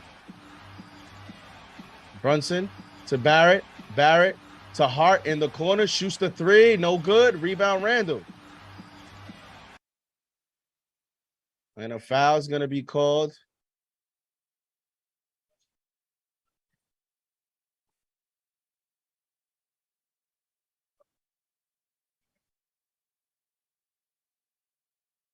Tibbs going to have to make an adjustment here with Hart and Randall playing together. We just can't shoot right now.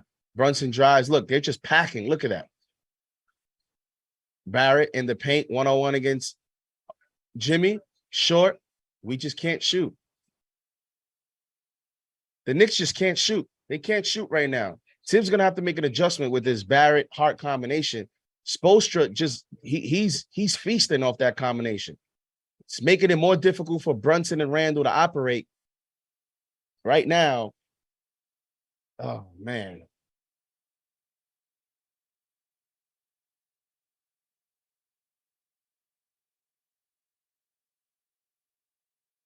This can't continue to be the theme every game.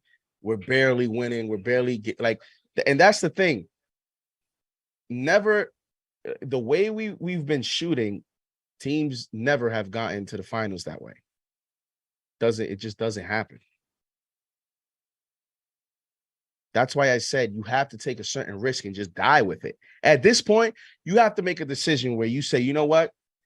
Grimes is supposed to be a shooter, Quickly supposed to be a shooter. We're going to die with them. We're going to die with our original rotation, and you make your adjustments. Maybe you want to give McBride some minutes to give you energy and defense. You do that around it. But if the Knicks lose this game, Tom Thibodeau is going to have to make a decision on what he's going to die with. Because when you're down, that's what you do. You say, okay, we're down 2-1. Let's make this adjustment. Let's make that adjustment.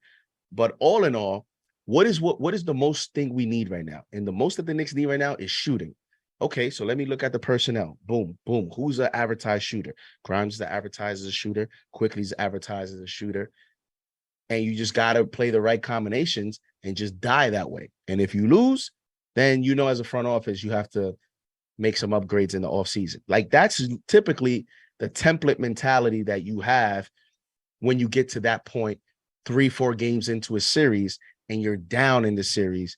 You have to look at what is the biggest thing that is your weakness up to that point, and then you make your adjustment, and you got to die with it.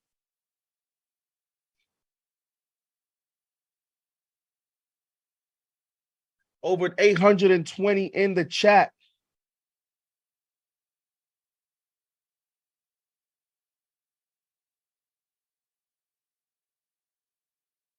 Yeah, and I just said on the live stream that you know how you just sent me that message. Our best shooters are on the bench. Yeah, I just said on the live stream that Tibbs gonna have to die with his regular rotation or with the shooters, the guys that are advertised as shooters, even though they're not technically shooting as they're advertised. But at this point, you get this far into the series and you're struggling, you have to do something, And right now, the Heat are feasting off Josh Hart and Barrett in the perimeter. They're going to force them to continue to bait them to shoot threes.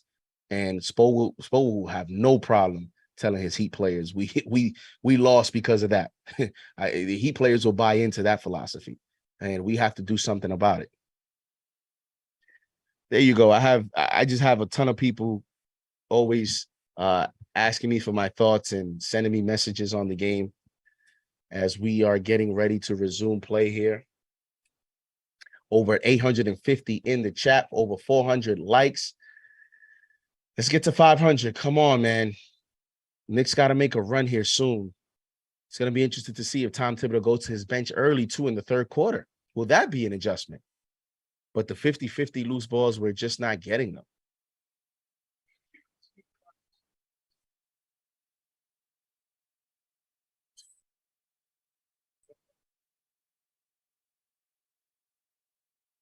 Come on. Hard tackle. CB says it's over, JD. Keenan Lambert says Knicks in 6.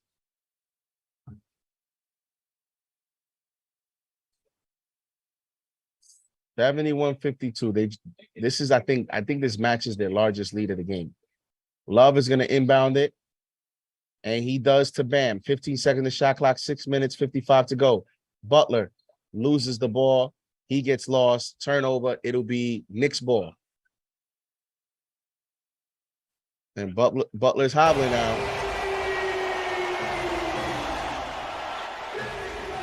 Here comes Barrett to Randall and turnover. The Knicks just forcing it, man. Unbelievable. Love in the paint to Bam. Bam scores. Knicks are down 73-52.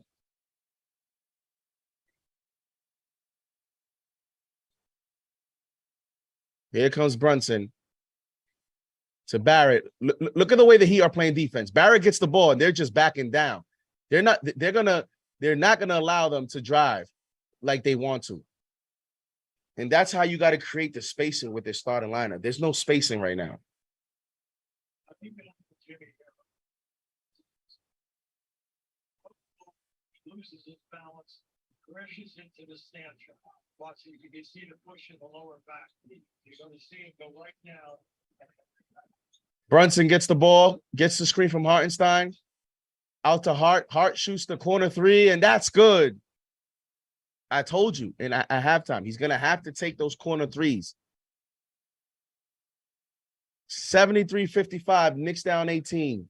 Come on, Knicks, make a run. Gabe Vincent loses the ball. You see? Strus, corner 3. No good. Rebound Hart. To Barrett. Here comes Barrett. To Hart. They want him to shoot. Gives it to Hartenstein. Hartenstein back out to Hart. Hart shoots another 3. No good. See? You see there, Josh Hart just forced it. Strus to Butler. Butler in the paint. Bam. Tip. No good. Rebound Hartenstein. Here comes Barrett. Look at the way they're sagging back. That's a tough shot by Barrett. And it'll be a foul called.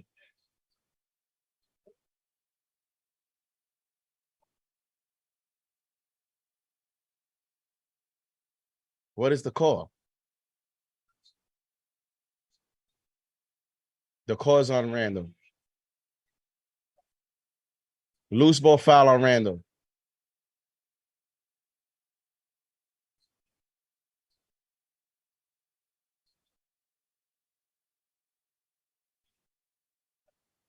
Randall pushes Jimmy Butler.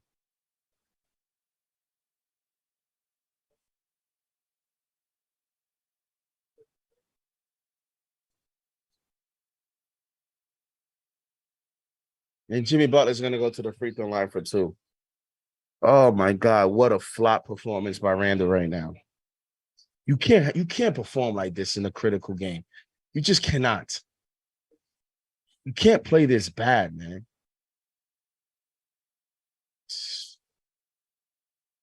Yo, with Randall, I see the Lakers fan experience with Anthony Davis. Because the guy could be so good, but the inconsistencies, AD's bad games at critical points sometimes can be so annoying. And Butler gets the second free throw in.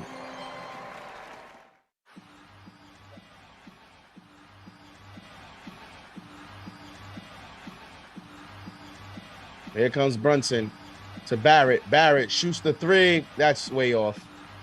We can't shoot, man. We cannot shoot. Knicks down 20. He just want us to shoot all those shots. Offensive foul on Kevin Love.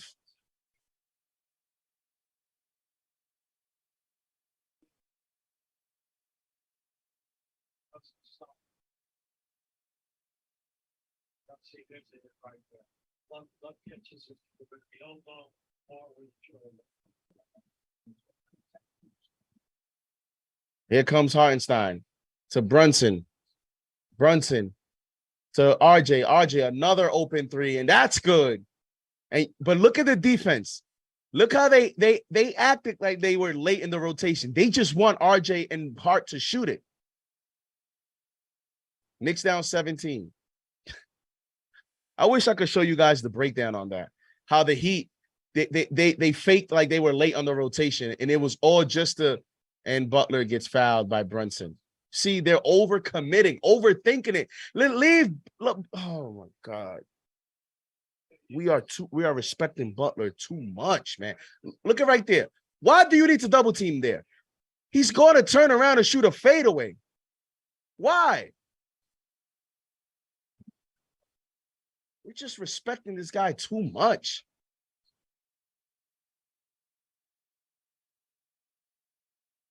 He's going to get to the free throw line. He's going to make these 2 free throws, and he makes his first one. It's just stupid defense, man. Don't get it. Just dumb defense.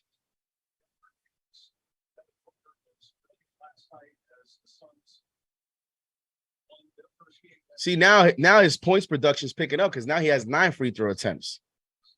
I think he's gone to the line like 5 times already this quarter. Here comes Brunson. Brunson fakes, drives to the look. You see how they're sagging off? They're just killing the Knicks lanes. Josh Hart drives. You see, it's just with this starting lineup, the Heat are going to continue to just back down, and they want Brunson to kick the pass to the perimeter because they want to eventually get RJ and they want eventually to get RJ and Hart the 3-point shot. And Butler's limping, and yet we're still double teaming him. I don't know why. Josh Hart shoots the first free throw, and it's good.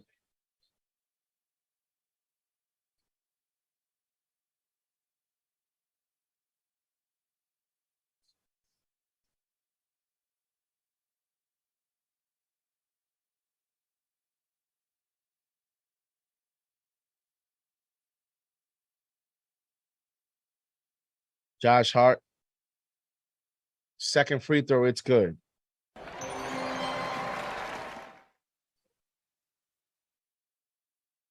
Here comes Gabe Vincent. Vincent and Lowry, Zeller, Martin, and Butler on the floor for the Heat. Lowry. Oh, where's the offensive foul? There it is. Offensive foul, and Brunson thinks he's slick. Brunson went behind the pick and he he did it on purpose because Zeller was coming into him. And that, I mean, you're the ref. It's hard not to call that. Marcus Smart type smart play from Brunson. Brunson drives. You see they're packing the paint quickly, shoots the corner three, and that's no good. See?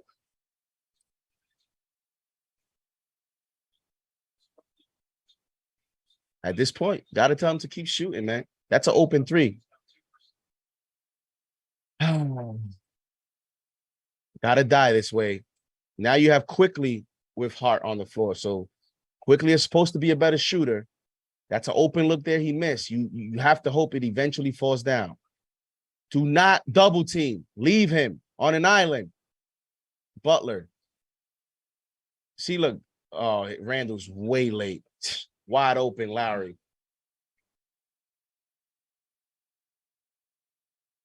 Knicks down 20 again. Just the rotations are terrible. Just overthinking it on Butler. Look, Brunson stops his dribble, Randall, and scores. And that was like even a hard shot for Randall. $5 super chat for T73 for those saying it's not on Tibbs. The playoffs are about coaching. But right now, Spo is coaching circles around Tibbs. That's for sure. Gabe Vincent drives over Quickly. And if you're Quickly, if you're not going to play great defense, then you're going to become useless out there on the court. Come on, man. Knicks down 20 again. I mean, they're not doing anything to put resistance. Look at the way Gabe Vincent just sagging off.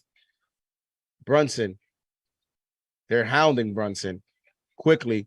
1-on-1 to Lowry. Spins. Shoots the floater, and that's good. Come on. Nice drive there by Quickly. Lowry. Back. Why would you do that? Brunson. 1-on-1 against Gabe Vincent. Offensive foul. Good defense there by Jalen Brunson on Gabe Vincent. That's good defense there.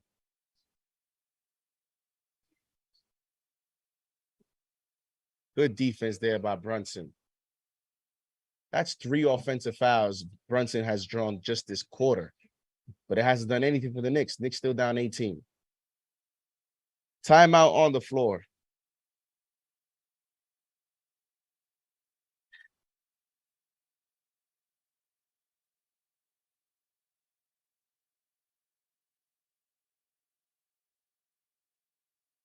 What are you talking about? This has been the last good few minutes. We're down 18. I don't know what you're talking about.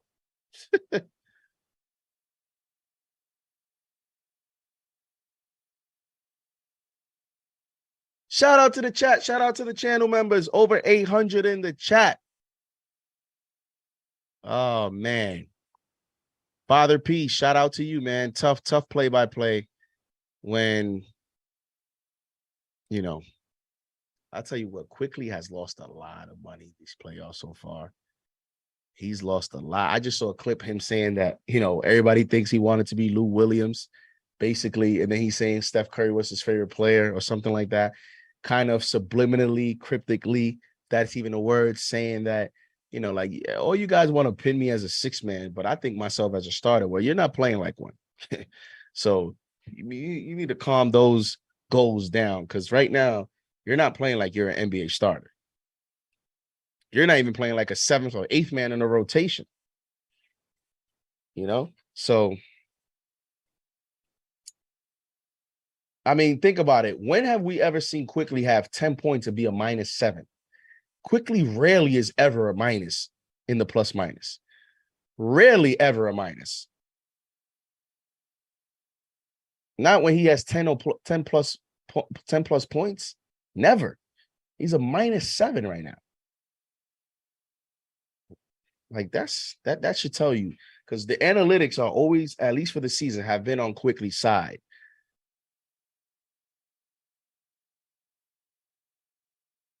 Man, tough.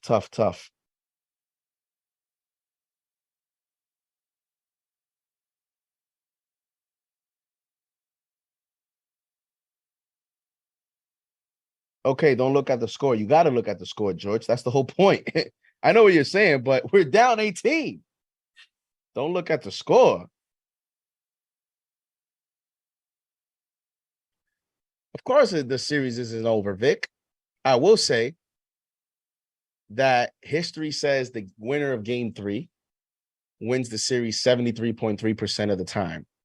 Now, what I'll say to that is the Knicks lose, is that's history, and these playoffs have been weird this year. If you follow anything about history, it has not held true this playoffs with these lower seeds beating the higher seeds. It's just been a very weird playoffs for Vegas.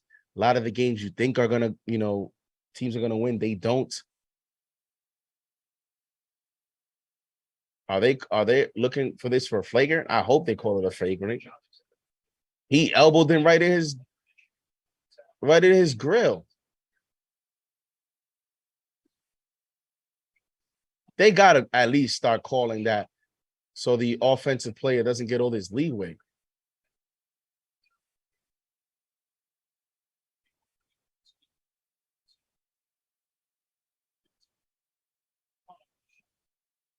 See Brunson take away. He tried to take away the space of the shot.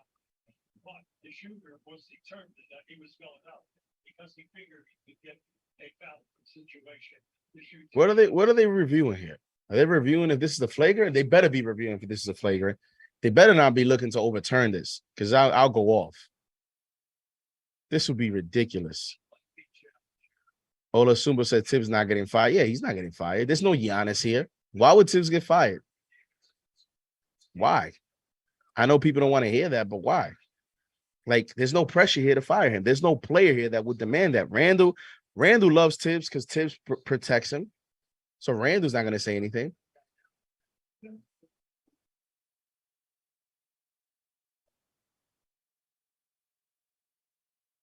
Are they going to call this foul on Brunson? Are you kidding me? This is ridiculous. This is ridiculous. This is ridiculous. What an awful call. What a ridiculous call.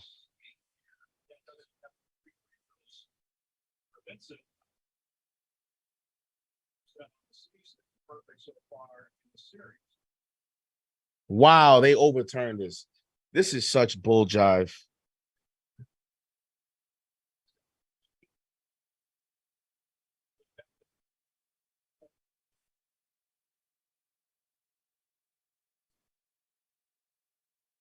Wow.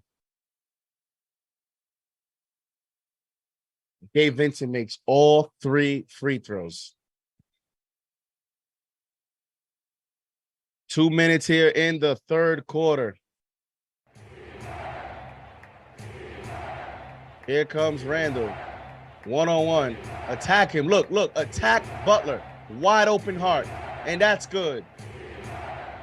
You saw how, did you guys see how Butler backed down there? He wanted no contact from Randall. You got to attack him. Put him through pick and rolls. Make a move. Just, even if you don't have to overdo it, but just make a move. Sometimes I'm not also a believer of getting away from your game plan. Cody Zeller. Rebound. Oh, Knicks don't pick up the rebound. Turnover. Picked up by Quickly. Intercepted the pass quickly. Move the ball. Move the ball to Hartenstein. Josh Hart in the corner. Another 3. No good. Rebound Zeller. Larry. What is going on?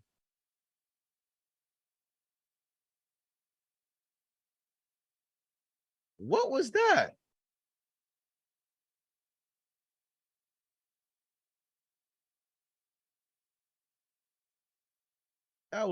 What was that? Randall did some Harden stuff right there. Brunson, step back 3. You see, that's not a good 3-point shot, but that's the shot that Brunson feels he has to get to because there's nothing going on in the Knicks offense right now. Butler with 24 points now as he scored. The Knicks are down 20. Here comes Randall. Randall spins. Randall gets fouled.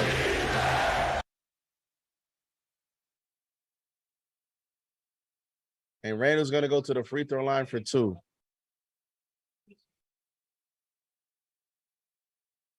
I'll take that shot. I'll take that. That type of shot does not. I don't panic over something like that. You know what I'm saying? Don't overthink it. That's cool. Fine. I'll take that. He's not gonna make more than he needs to in terms of that type of shot. People have to learn how to stay the course. I'm more worried about the other stuff when we miss, and then we let these guys shoot these threes. Grimes comes in with 24 seconds to go in the third.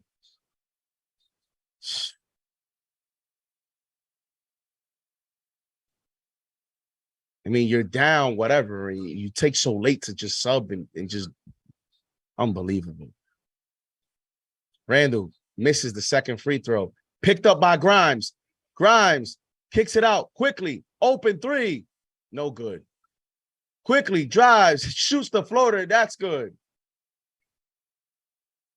What is going on?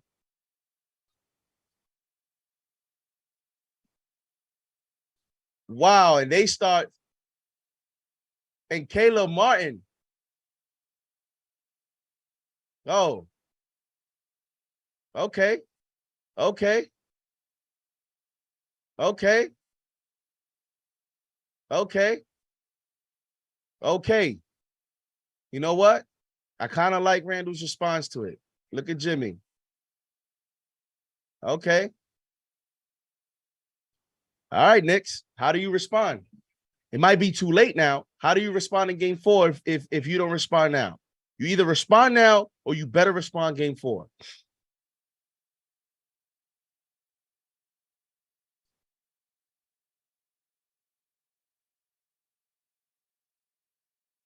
What is going on here?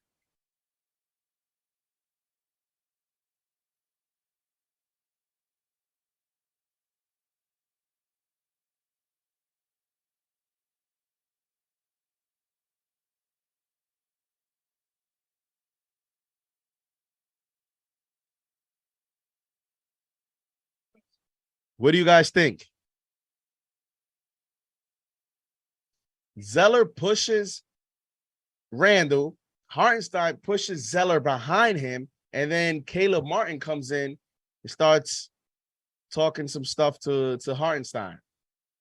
So Hartenstein, Randall, and Zeller, and you saw it a couple possessions prior.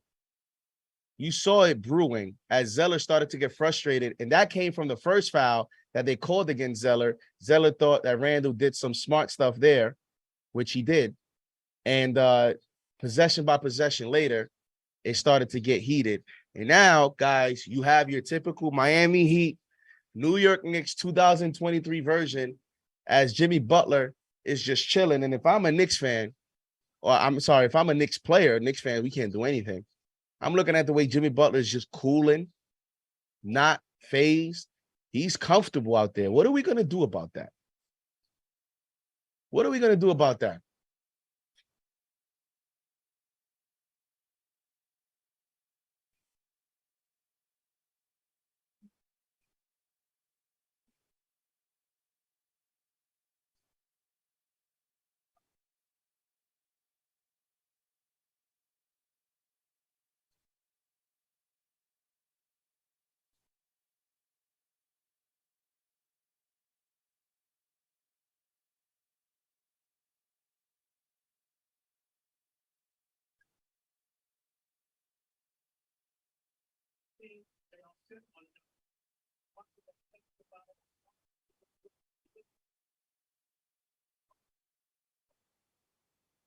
So technical foul is being called on Zeller. Technical foul has been called on Hartenstein for the push behind on Zeller. And then a third technical foul is going to be called on Martin. So the two techs between Zeller and Hartenstein offset. So we start from scratch. But because there's two technical fouls on Miami Heat players, that means one free throw will be shot by a New York Knick. And maybe this gets the Knicks going. Knicks got an opportunity here with a technical foul shot to cut it to 16.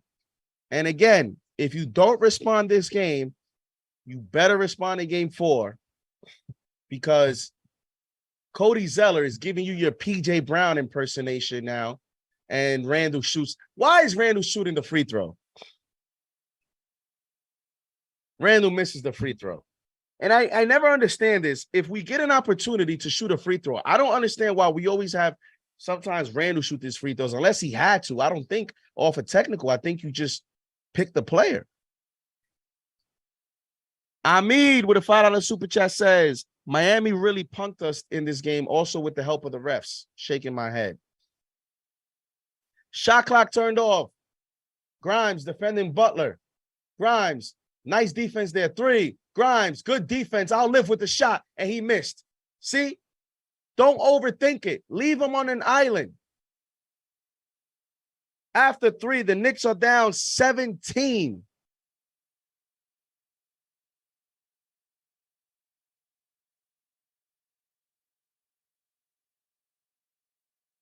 Knicks down 17 after 3. 12 minutes to go. Almost 900 in the chat.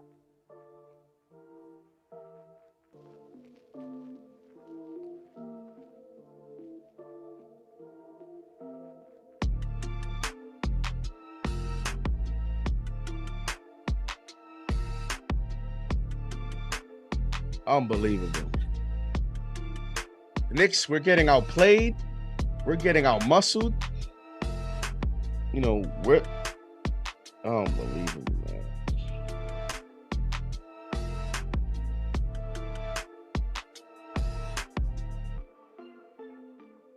We're shooting 35%. We're shooting 20% from 3.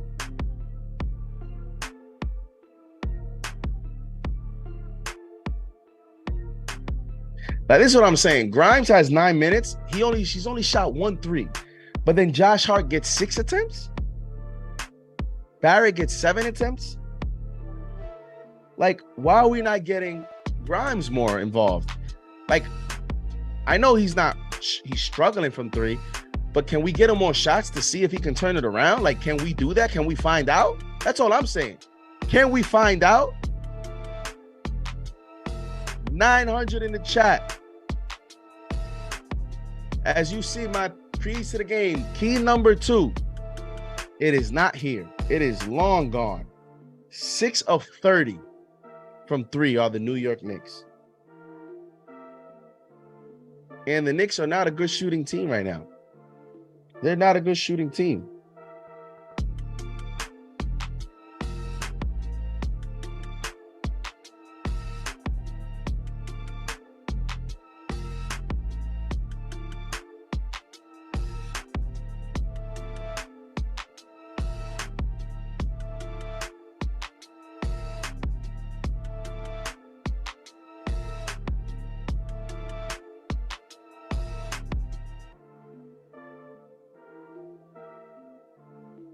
Template coaching, JD says P-Lab 8. Dwayne Vogel in the chat says hit a mid-range jumper for God's sake. You know what's the problem with that, Dwayne Vogel, with that comment? The problem is Spo is packing the perimeter from the free throw line down to the paint. That whole area right there from the free throw line all the way down to the restricted area, he's packing that area with Heat players. Because he wants you to shoot. He wants you to shoot the 3. Like to the analytics in today's era is obviously it always has been the 3 is more than a 2.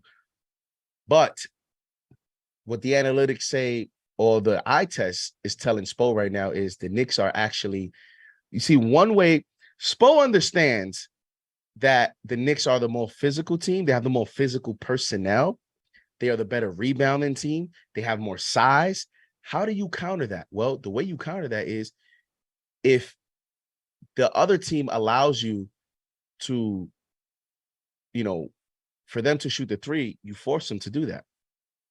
And Spo has made the decision that one way that we're going to counter that is we're going to force these role players to shoot 3s.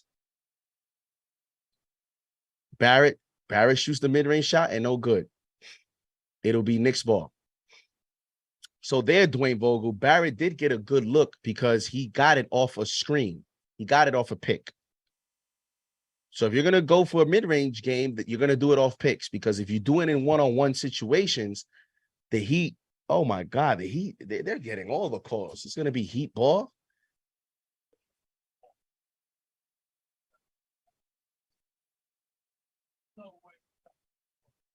Man, here comes Caleb Martin. Martin, one-on-one. Lowry, defended by Grimes, gets the screen from Bam Adebayo. He drives, Bam, shoots the shot off the pick, no good.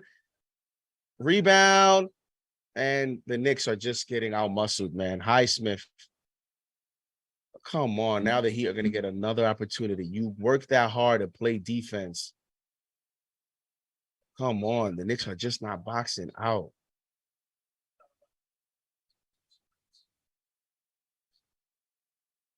Caleb Martin to Lowry. Good defense there by Grimes. Grimes going over the screen. Martin back to Lowry. Good switch there by the Knicks.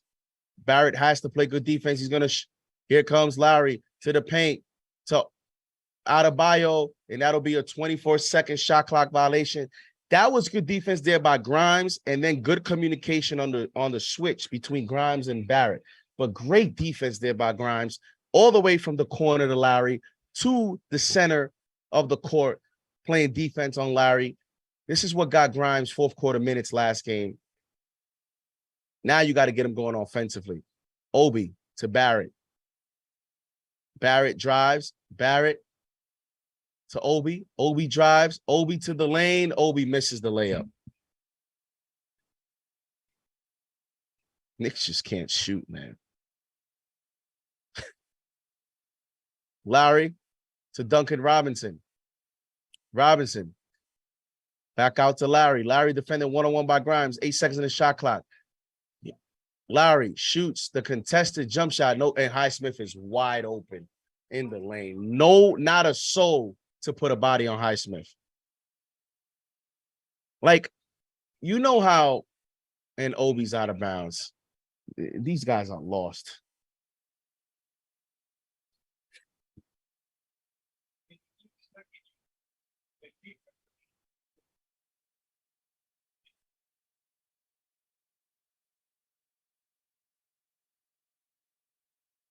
Lowry drives.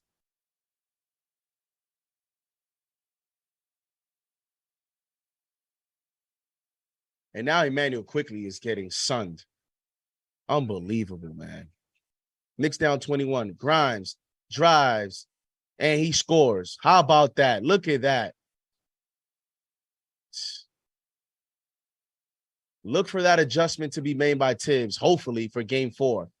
Grimes back to the starting lineup. Heat lose the ball. Hartenstein inbounds it to Quickly.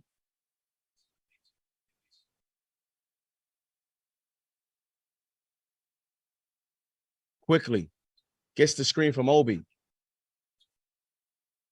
Obi shoots the 3. No good.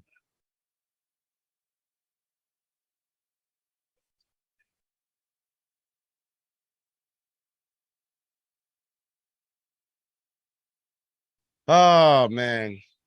Bam, one-on-one against Hartenstein, 8 seconds in the shot clock. He goes right. Good defense there by Grimes. Grimes has been the only Knick right now that wants to come back into this game. Great defense there by Grimes. Grimes is telling Thibodeau, you better put me back in that starting lineup. Great hustle there. Hartenstein gets fouled by Bam.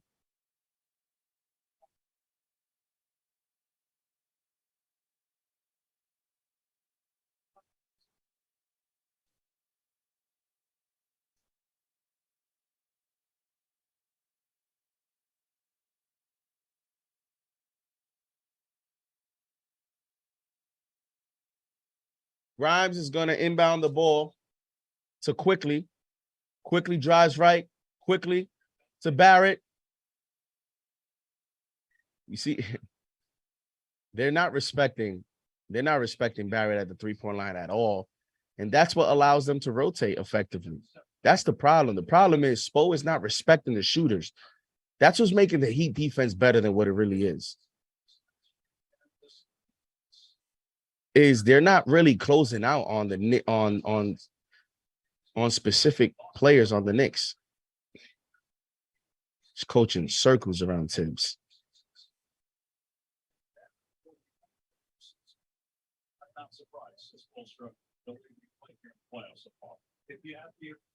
RJ will inbound the ball. Terrible performance so far by the Knicks in the critical game 3.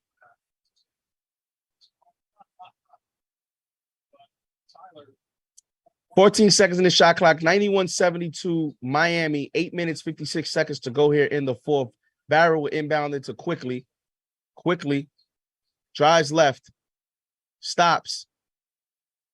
Here comes Barrett to the lane. Barrett gets fouled by Bam Adebayo.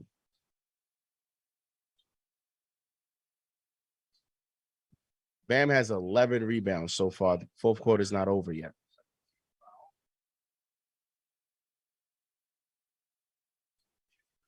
Barrett's going to go to the free throw line for 2. 800 in the chat. Barrett's first free throw is good. Yeah, I spoke with Tyler Hero a couple of minutes ago, and he was showing off his new that he got. It's a lighter version than the one he initially had gone. So he's Barrett's second free throw is up, and it is no good.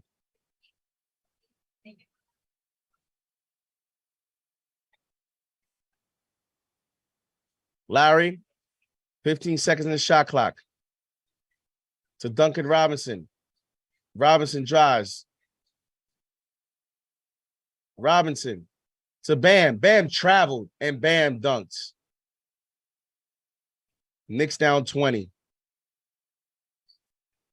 I don't know if Judah's going to come back into this game, to be honest, unless Obi plays well. Quickly. Back to Hartenstein. You see, they can't create offense right now. Quickly, wide open, corner 3.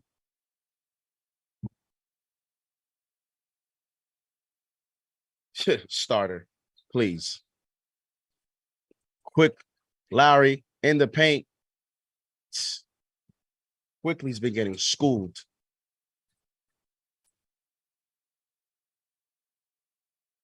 When you have Emmanuel Quickly getting schooled, he's been awful on defense in the second half. Larry's just been schooling him, and now he's missing. It's unbelievable. Starter, please.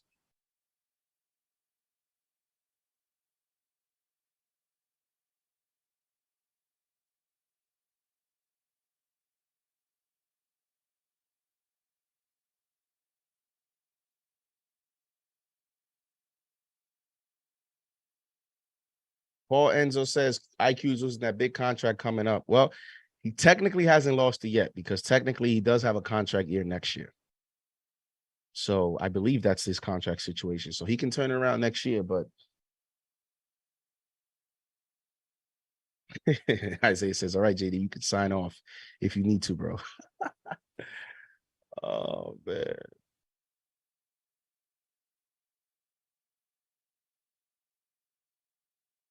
This is bad, man. This is frustrating. Dimitri says Josh needs to play with a second unit. I think he does. If Tom Thibodeau makes 0 lineup adjustments for game 4, man, then it's this guy's all template and just not about nothing. Got to make your adjustments. A lot of people said this is going to go 7. Well,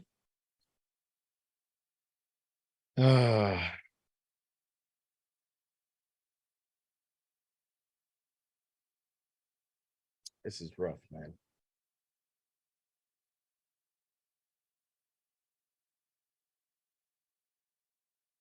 It's not good. Knicks are getting smoked.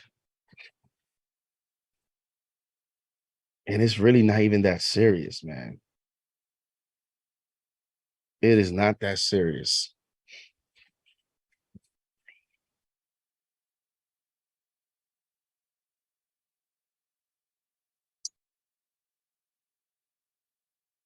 Namret 12 says they can't shoot, you can win. Simple as that sometimes. Hans Gamer says this season is successful. I'm not trying to hear that right now. I think they're the better team than the Heat. I think they should beat the Heat. And I think if they don't beat the Heat, the season is successful from a grand scheme of things in terms of what they were able to do. But we could have a show on this topic because you could make the argument like the Knicks may not ever have a path like they have this year. They may not ever have a path like they have this year. You talk about there's no Giannis, there's no LeBron, there's no Kobe, there's none of these players that you could be like, oh my God, it's going to be hard to get through that player. There's none of that player right now in the East. That player does not exist. James Harden, he's inconsistent. Embiid is laboring. Jason Tatum is still something about him where it's just he's not that guy that people mainstream media likes to market him as. Jaylen Brown, to me, has been the better player in the playoffs. Like, who's that player that you're going to lose sleep for? The Knicks may never get a path like they have this year to get to the finals. So it'll be a huge disappointment if they lose the series against the Heat. But it's early, man. It's early. It's just game 3. And here comes, I thought Jalen Brunson got hurt, but it looks to be a wire on the floor that he tripped over. 7 minutes, 35 seconds to go. $5 super chat from John says, JD, Rangers just fired Gallen after the Rangers got embarrassed. Don't be shocked if Dolan gets rid of Tibbs. He's getting outclassed. The problem with that, John, though, is that I don't think it's Dolan. It's more Leon Rose. Obi shoots a 3, and that's good. Finally.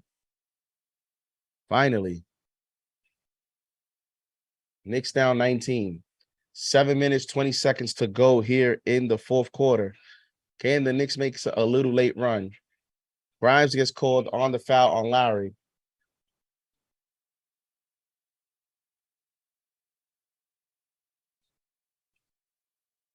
Maybe this is a good thing because the Knicks need to make adjustments. Maybe it's a good thing that they lose this game. Put some pressure on this coaching staff to make some damn moves. Here comes Grimes. Grimes is playing outstanding defense. Duncan Robinson, good defense there by Quickly, recovering just in time. Obi, come on. Gives it to Brunson. Knicks got to make a run now. Brunson. They got to move quick, move fast, move the ball. Obi back out to Brunson, to Grimes. Grimes drives to Obi. Quickly shoots the floater off the backboard. No good. Rebound, Obi. And he throws it away.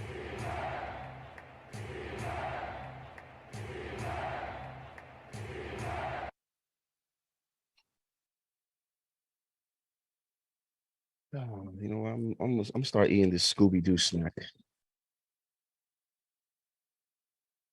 Lowry to Bam. 8 seconds in the shot clock. Bam defended by Randall. Bam goes left, loses the ball. He picks it up. Then he loses the ball again. Picked up by Caleb Martin. 1 second to go at the buzzer. And it'll be Knicks ball. And Quickly's hurt.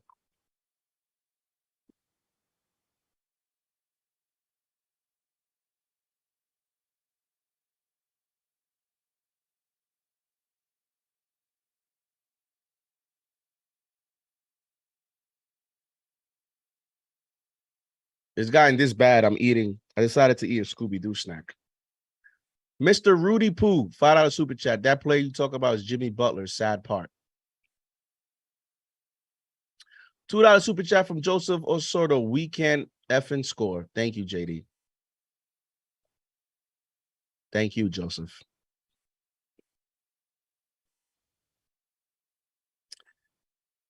It's that bad. And that's been the theme for the Knicks. Everybody's rolling ankles.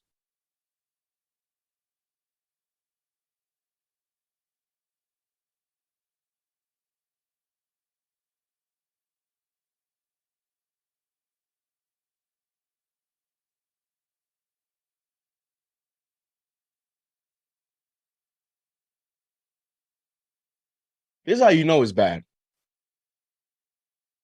When you as a fan tune into a play-by-play live stream and the guy that's hosting it is eating dog treats.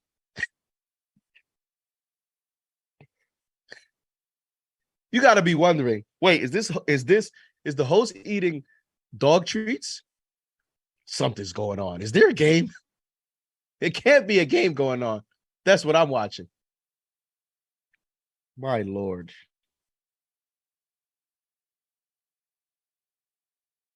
That's good, too.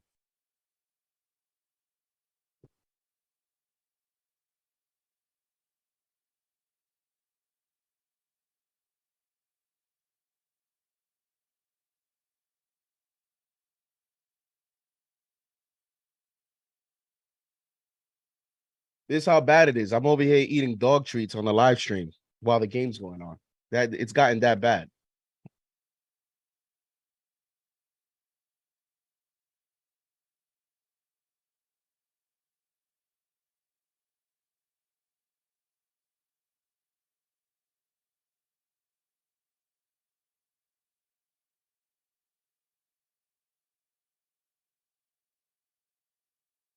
Over 1,000 in the chat. Hit the like button. Over 1,000 tuning in to CJD eating Scooby-Doo dog treats because the Knicks are down. Whatever they're down. 19 with 6 minutes and 15 seconds to go. Hopefully Quickly's okay. Knicks shooting 34% right now and 21% from three. What a disaster.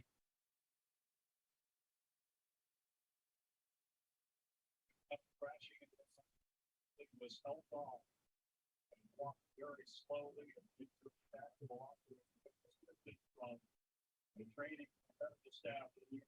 And the playoffs are hard, man. Playoffs are tough. Playoffs are physical.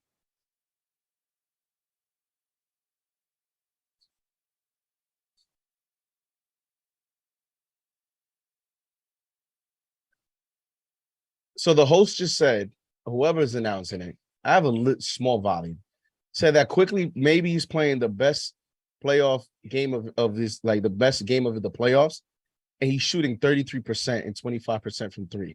He's a -8. That's how bad it's been. That they're announcing this as his best game of the playoffs, and it's an actual bad game. It's an awful game. It's been awful on defense in the second half.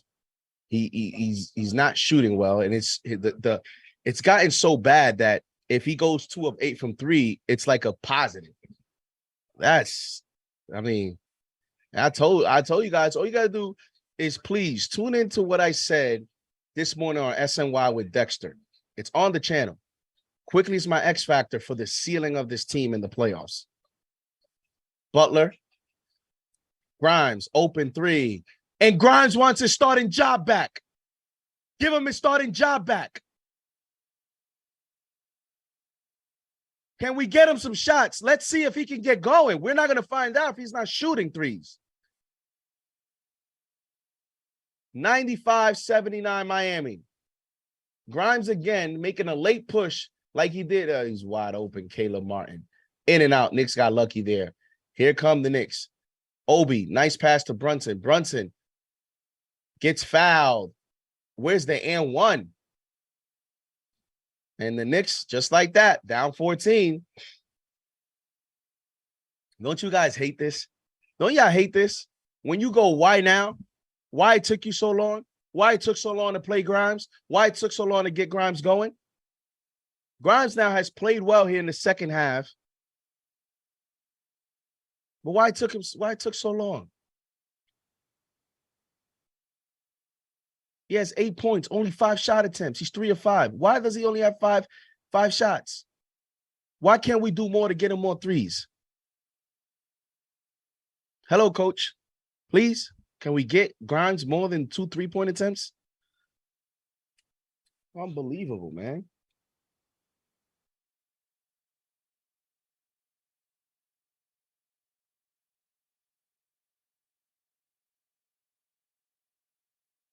Knicks down 14.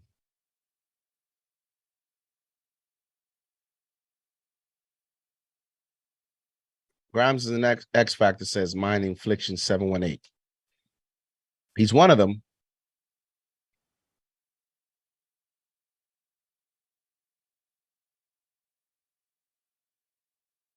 Andrew H. just fired Tibbs. James Davis says, I don't think Grimes played in the third quarter at all. Yeah, I don't think so. Yeah, that's what I'm saying. Like, what took so long? Spoelstra's not going to play any more games. He's bringing Jimmy Butler into the game. Brunson and Randall shooting 9 for 29, says Bo Ismail. Yeah, grand scheme of things, you're not going to win if your star players don't perform in big games. And the star players have been atrocious.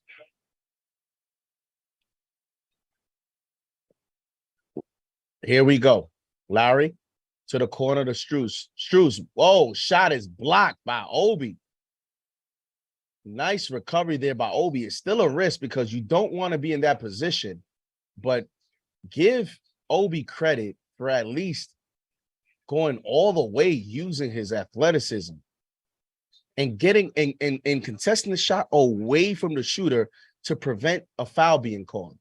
So a good angle contest there.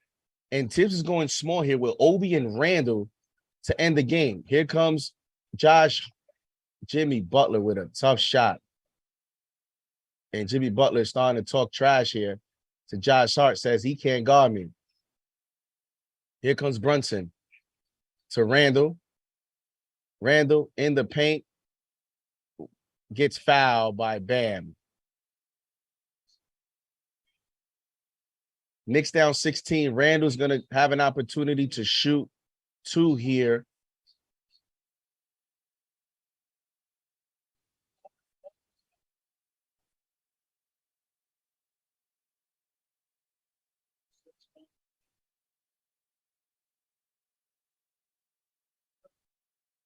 Randall at the free throw line and misses the free throw. This guy has been awful today.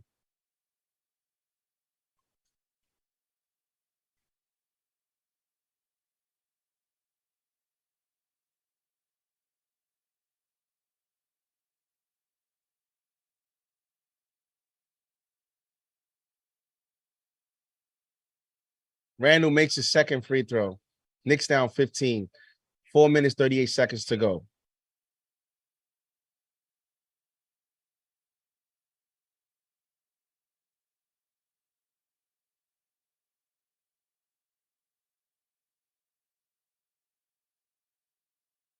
Offensive foul on Gabe Vincent here. Knicks down 15.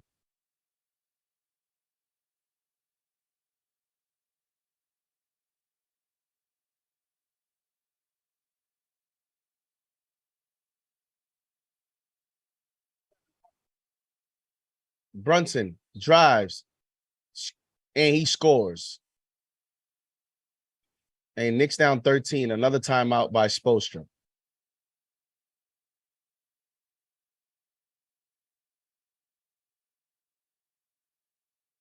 The Knicks are down 13.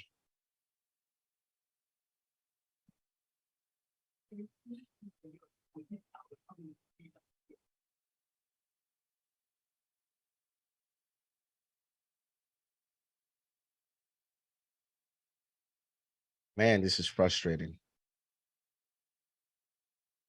It's frustrating because they're not a better team, man. They're not. They're just not. But maybe they are because, you know, Randall is again struggling. And I thought, you know, you thought that he could build off that. Hey, we didn't miss my spot on SNY this morning. I talked about Randall. He was an important player today.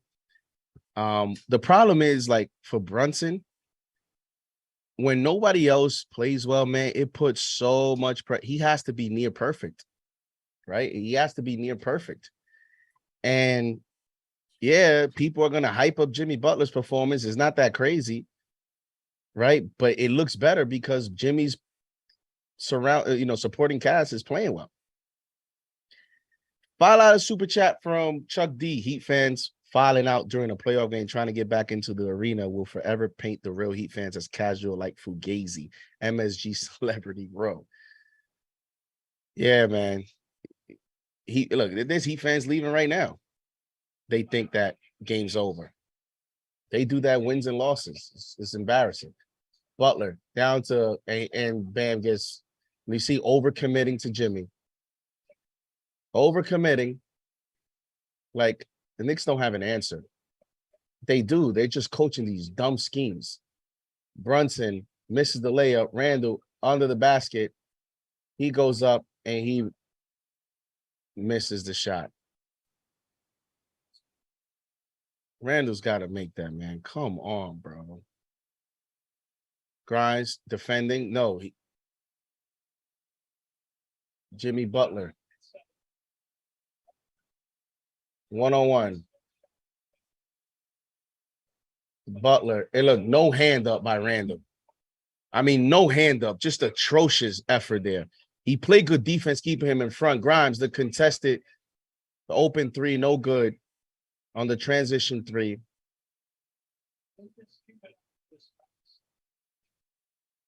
Look at that. Randall just playing lazy deep. What are you doing, bro? What an awful performance by this guy.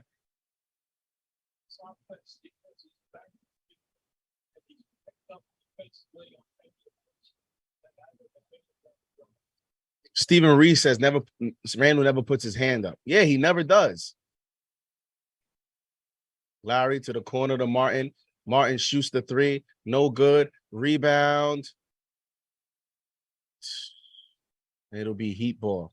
Another opportunity for the Heat. Knicks gonna lose this game, man. As players are coming over to the bench to try to save the ball. Right now tonight at 2:51 to go. Let's see. Let's say it early. Let's see if Randall talks to the media after this game, because I think Brunson will. Let's see if Randall talks to the media. I'll be interested to see. I hope he does, because let's hear some accountability, man. Strus, good defense there by Brunson. Rebound, Randall. Josh Hart to Brunson. Brunson shoots the three, no good. Hart to Grimes. Grimes shoots a contested three. See, that's not a good three-point shot. That's just to shoot it. Here comes Butler.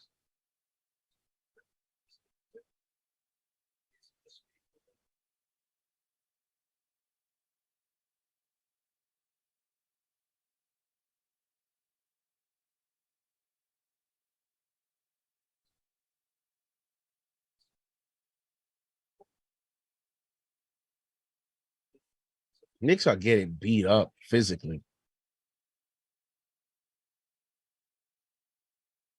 Jimmy makes the first free throw. Knicks down 16.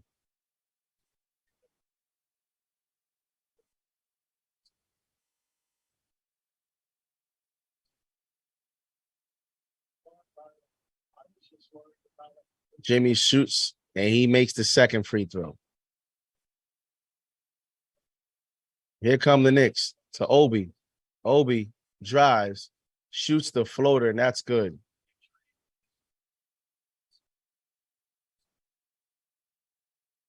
One 86. Lillard.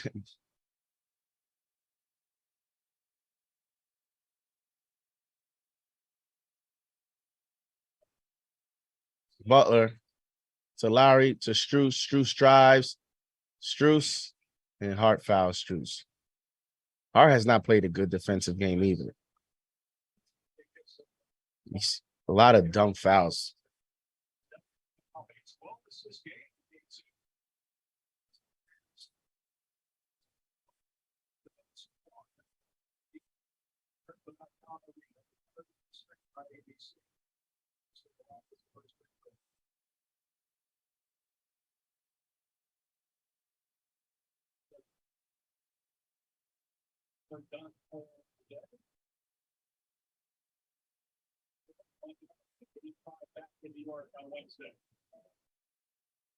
Oh, Deuce is going to come in. Interesting. Obi. Here comes Brunson. Brunson to Hart. Hart fakes the three. Hart drives to Obi. Obi shoots the three. No good. Rebound Zeller.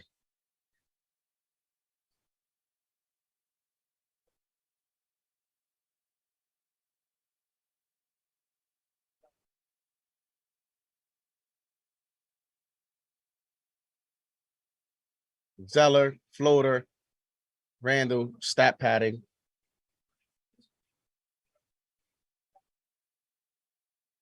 Randall shoots the three. No good. Man, we're going to end the stream. Here comes Zeller. Great defense there by Randall. Great defense there by Randall. Getting beat by Zeller down court. Unbelievable.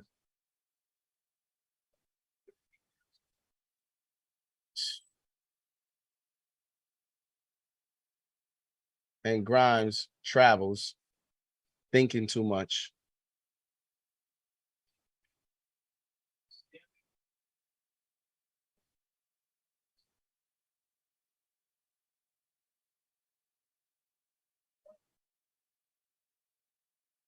Just a compliment to the coaching staff of his leadership.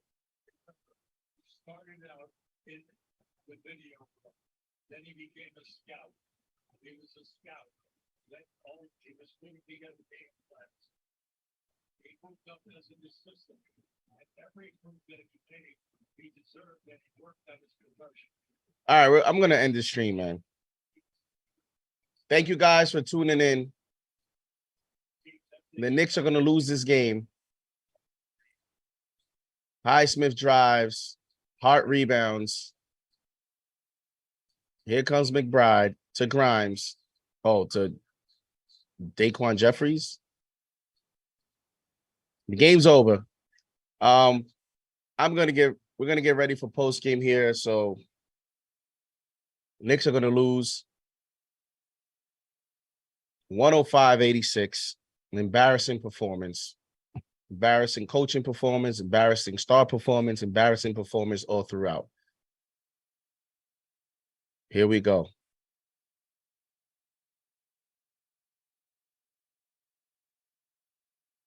All right, guys. Thank you for tuning in. Get ready for post game. See you guys. Peace.